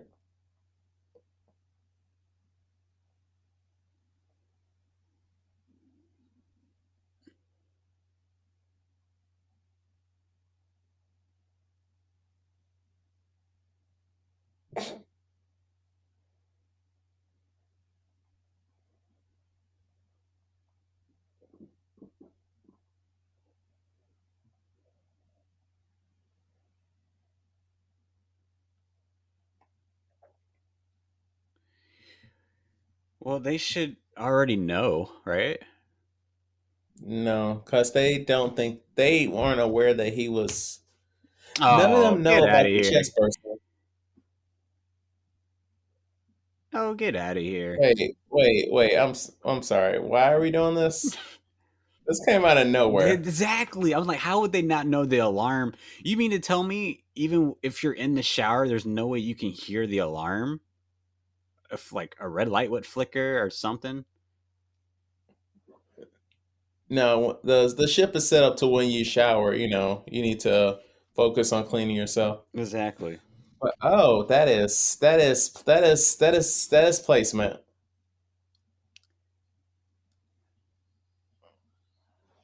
Jesus Christ. Also, Wait a we've come second. a long way. We have come Oh, a long way when we can't be like, yes, black guy, you be with this white woman in this sex scene. yeah, yeah. And then we don't die first. I mean,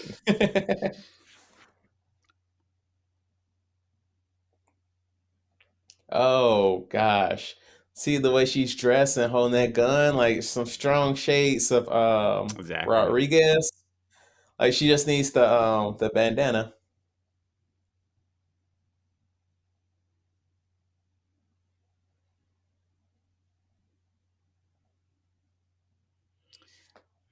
My thing is, I'm always interested to figure out why does the xenomorph want to kill everything? That's its nature, right? But Although, it's what does it eat, right? If it's just exactly, killing. exactly. But it's also in its nature to care for its family and for its species, right?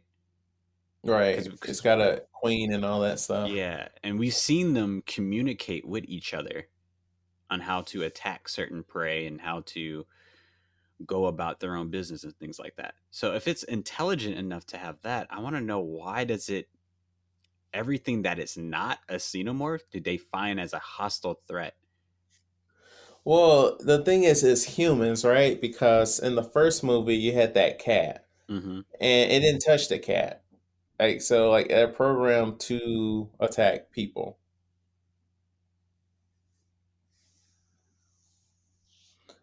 Although in the third one, wasn't I can't remember if it was concept stuff or if it actually happened, but did a xenomorph like attach to a dog in the third one? I don't know. That's definitely out of.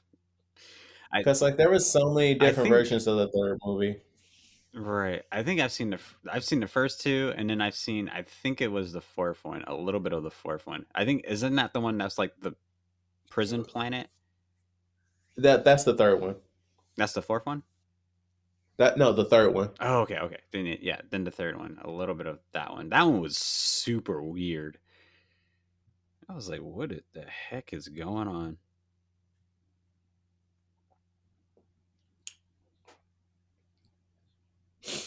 Like, I know that as humans, we seek out things that are comforting, but I really can't stand it in prequel movies where they're like, "Hey, remember this from the other movies that this is from? We're basically gonna copy that." And it's like, why are we getting a baby remake of Alien?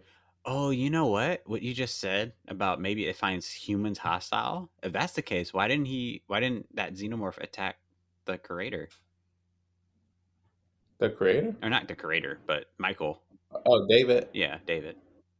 Because he's not human. He looks human, but he's not But human. how would they know that? Maybe they can sense like the blood and the heartbeat and stuff. Maybe. You see, these are just more questions that I thought I was going to get answered in this movie. See, if you would just read the novelization, you'd have all this information. Maybe I will when it's like daylight, because I'm pretty sure that is scary. Because that's honestly, dude, look at it walk. It's like walking.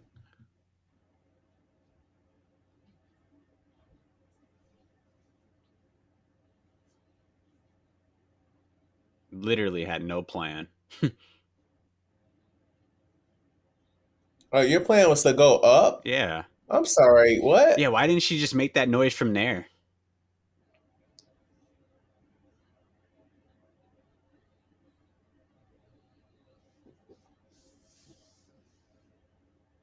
Okay, you ready to launch that thing? Right, right. It's about to escape. Launch it.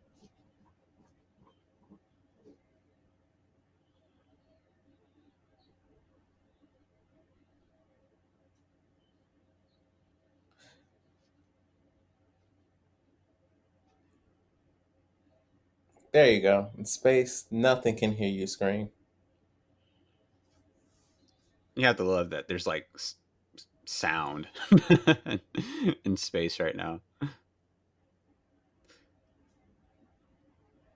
Oh yeah, that was supposed to be the tagline for the third movie. On Earth, everyone can hear you scream, but they changed that script so many times. All right. Well, that was a plan that failed, but it was a plan nonetheless. Yeah, at least they had something. This seems like a pretty stupid plan, yeah. yes. But you know what? She's only been captain a couple hours. You know, she just had to spitball that plan, you know? Yeah. Move, girl. You're dead, ma'am. Ma'am, you're dead. Yeah. Ma'am, you're dead. Move. Ma'am. What are you doing? What? No. Where did she go? It's like train tracks, right?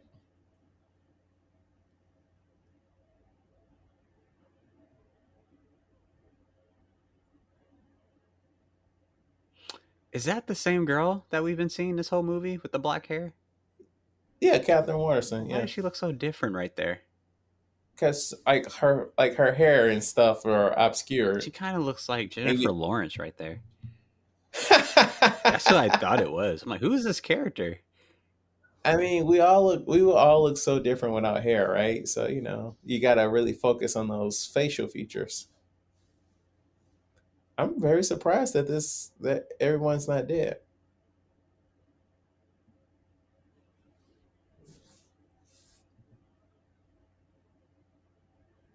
Also, I 155% would not trust other David over there, Bob or whatever his name is. Yeah, I already know what's gonna happen, which is kind of, and it's kind of interesting. Isn't this how like all alien movies end?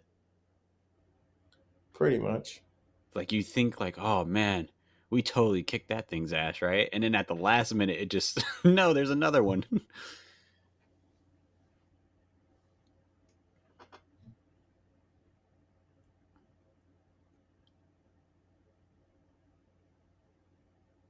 Wait, so they're not going back to Earth? Earth's overpopulated. Funny you say that. I was thinking about a Sliders episode that has to do with Earth's population troubles. I haven't seen Sliders in 3 decades. Yeah, one of my favorite sci-fi I shows of love all time. I love that show. Yeah, I need to do a video on that.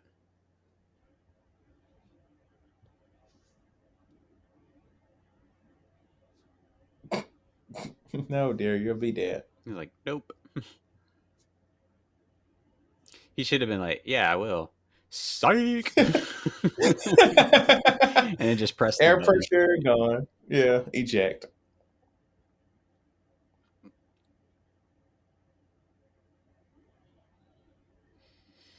So, is this the other? What's his name again? Maybe. The other one's called David. I don't know what. Okay, so that was David, Yeah. So that has been David the whole time, right? apparently. So you mean to tell me David defeated the other thing And chopped his own hand off. and chopped his own hand off and did a Scooby Doo outfit change Yep. to make people believe that?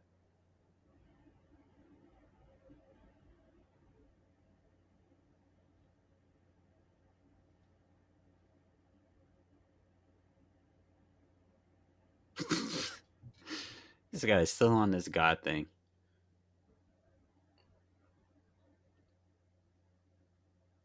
Why do you need theme music?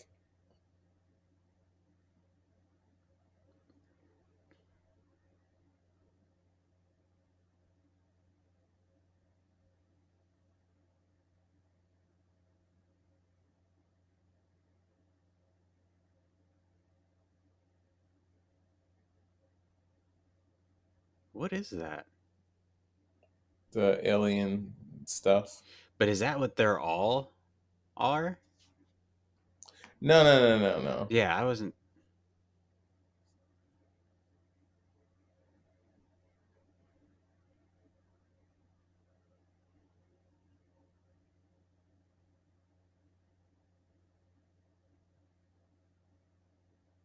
Yeah, this is just weird.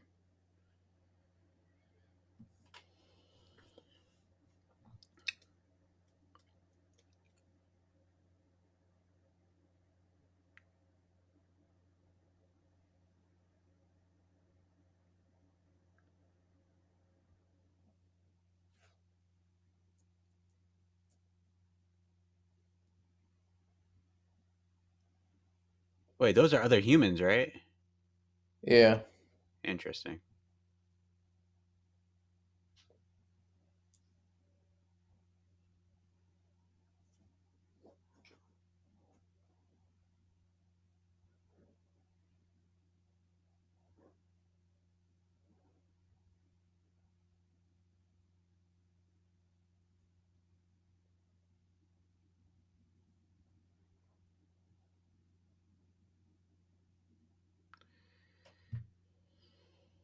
Wow.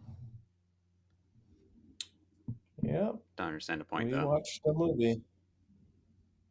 This that little end scene kind of reminded me of this TV series Lexx. Have you ever seen that sci-fi show?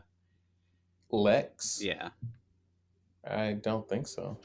Well, it's a very weird but amazing sci-fi show. But basically, there was a scene where there's like this pod of a man inside of it, like asleep in cryostasis or whatever, and he's like his voice is like broadcasting out to whoever is listening, saying that his people have perished and he's the only one of his kind. If anyone can help me, it sounds like an incredible, heartbreaking story just happened. And immediately as his pod is going, Lex's spaceship just crashes into it on accident and just destroys him. And then the episode just starts like, what the hell was that? So it's like a comedy. It's a lot of things. It's basically everything in one kind of a sci-fi Okay. series. It's very weird. It's a German Canadian show. Interesting. Right. So similar vein as Red Dwarf. Kinda, only not no laugh track. Kinda only okay. Yeah, no laugh track, and and it's darker, like a lot darker. Yeah, it's the whole thing is on YouTube or Tubi TV. Uh, Lexx, Lexx. It's a really amazing sci-fi series. Okay. Yeah, because without I Lexx, will. there wouldn't be a Farscape, there wouldn't be a Firefly, there wouldn't be a lot of these other shows. Like, is it like from the 80s or something? It came out in 1997. Okay. Yeah, only lasted 4 Wait, seasons. when the heck did Farscape come out then? Farscape came out in 99. Okay. Yeah, and Firefly came out, I believe, 2003. 202? Oh yeah, 02, 03, something like that. Yeah. Yeah, there's stuff like that. But yeah, all right. So yeah, that's the movie. What a interesting film we just watched. Yes, we spent some time with something on our screen, yes. Yeah, yeah. So obviously, the point of the podcast is to watch movies you never had an interest in seeing, to find an understanding to why someone likes this movie. There are clearly people out there who are diehard fans of the Alien franchise who do like this movie, and maybe it could possibly be like their number one favorite movie, or it could just be on a lower tier of favorites of all the Alien movies. But it is something that they do appreciate and they do love. So my question for you is, now that you've finally watched this movie, even though you had no interest in it, what do you think of the movie, and can you understand a reason why someone might like this movie? So I did not like this movie, to be honest. Mm-hmm. It felt overlong and it added things to the mythos of Alien that I don't feel like needed to be answered. I understand that there are people that wondered certain things like where do the xenomorphs come from and all that jazz, but I don't feel like these are questions as a filmmaker you should have answered. I'm speaking directly to Ridley Scott right now because he came back for these, right? Exactly. Um, I as for the second part of the question, like what can people appreciate? Like there are people that there's some franchises that I'm like, I want all the lore. You give me that lore in a big old bowl and I will get my spoon and I would eat it all up. Mm-hmm. Alien Mm-hmm. is not one of those for me. But for someone else, they're like, oh, okay. So this is how the aliens became a thing, and this is how they spread to planet and Right. all this stuff. And I'm like, okay. For some people, that's valuable information. For me, not so much. Mm. These movies, this and Prometheus, are essentially like loose remakes of the first movie. And I feel like that's low key lazy. It is. It's very lazy. Yeah.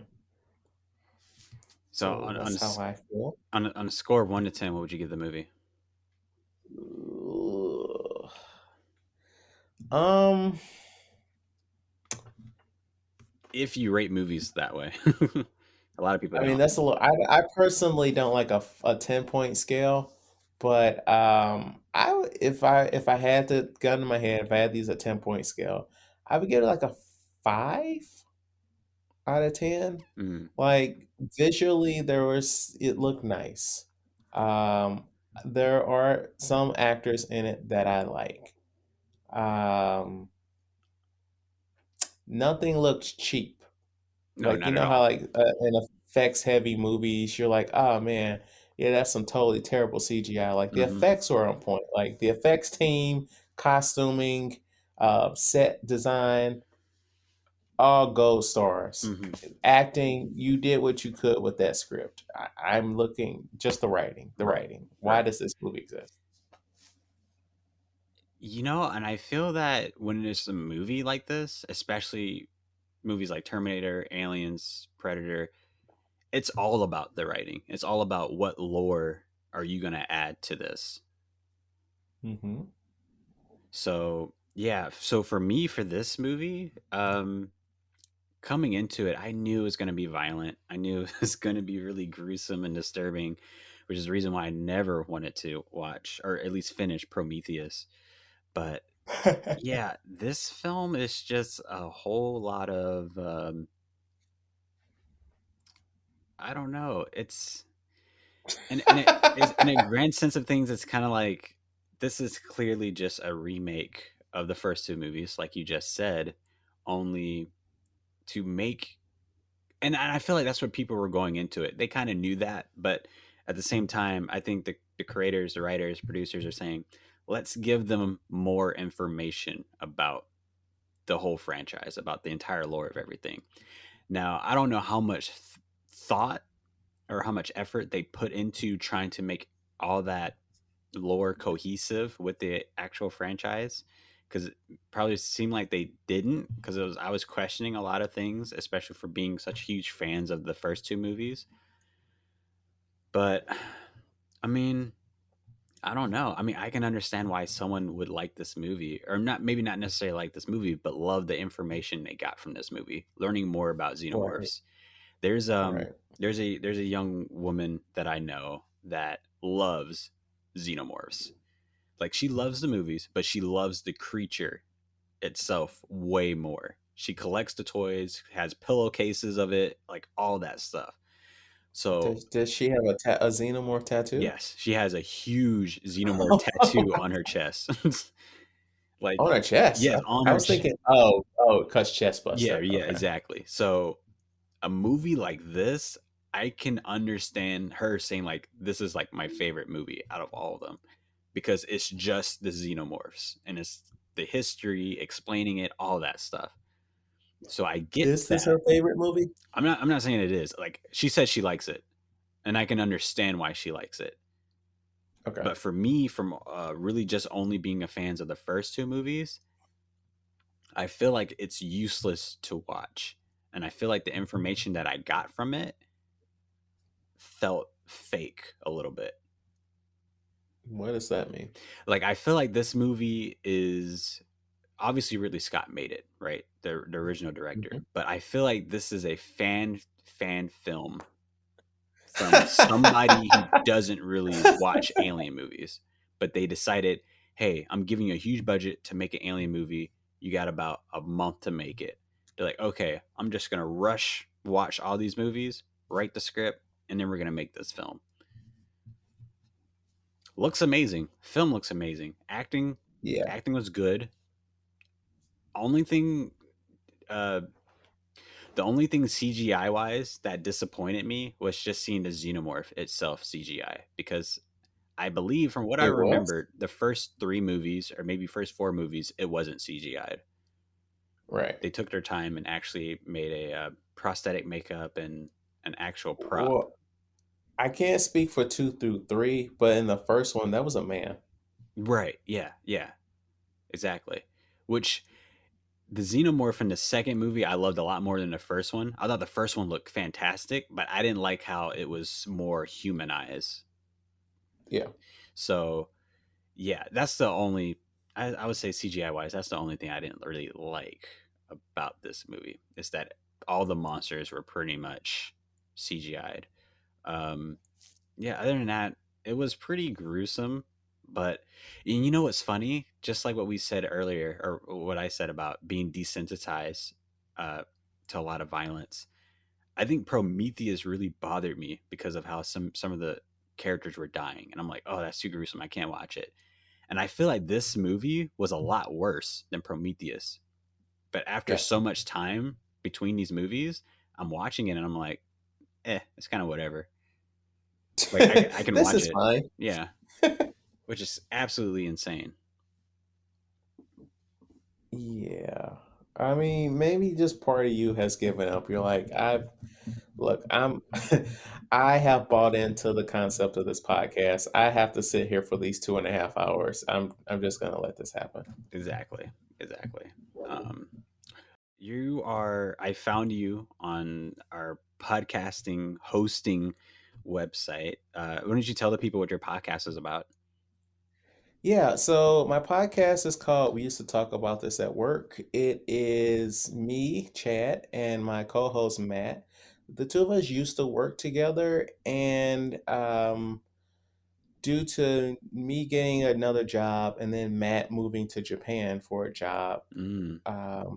we don't really see each other anymore. And so for the longest time, we just chat on Facebook Messenger. And so we were like, hey, let's start a podcast where we just talk about all the dumb stuff that we talked about when we worked together, but also so it has a little bit of structure. We'll review a movie every week because everybody likes movies, right? Yeah.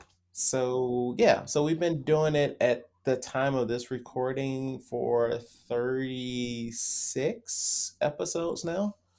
And yeah, we're running into the new year with some ideas on some new stuff. We're gonna have Carlin on next week, and it's gonna be a good time. Heck It's a yeah. good show. It's a fun show. Check it out. We used to talk about this at work, and yeah, it's good. It's a good time. Nice. Awesome. So yeah, that was Alien Covenant, the 2017 thriller action sci-fi movie. Yeah, scale 1 to 10, I'm gonna give it a 5. Are you copying me, Carlin? Well, you gave it a. Oh wait, you gave it a 5 too, right? Yeah, Yeah. Well, obviously, acting, directing, everything was about it was fine, but I feel like for the Alien franchises, that's not what makes the movies. It's the correct. actual story and the lore of Correct. this. Same thing goes for Star Wars, which is why I completely fallen out of love with that franchise over the recent years. But yeah, I mean, yeah, I'm giving it a 5. I could give it a 4, but I'm gonna give it a 5.